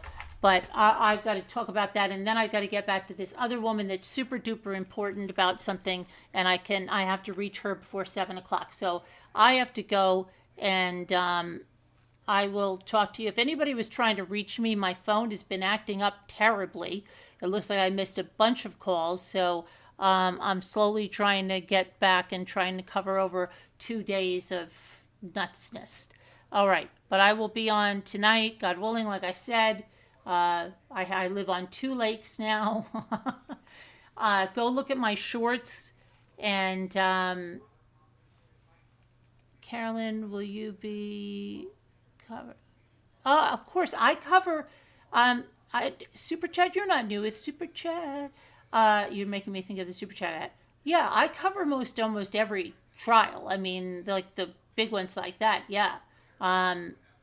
It's hard that a lot of them come back to back, but that's what I built my channel on is cases in court trials and all of that stuff. So, all right, I will see you guys in a little bit, and let me go and try to make these phone calls. All right, everybody, take care, and see you a little later tonight, God willing. Love you. God bless. Prayers. Thank you, and we'll see you later.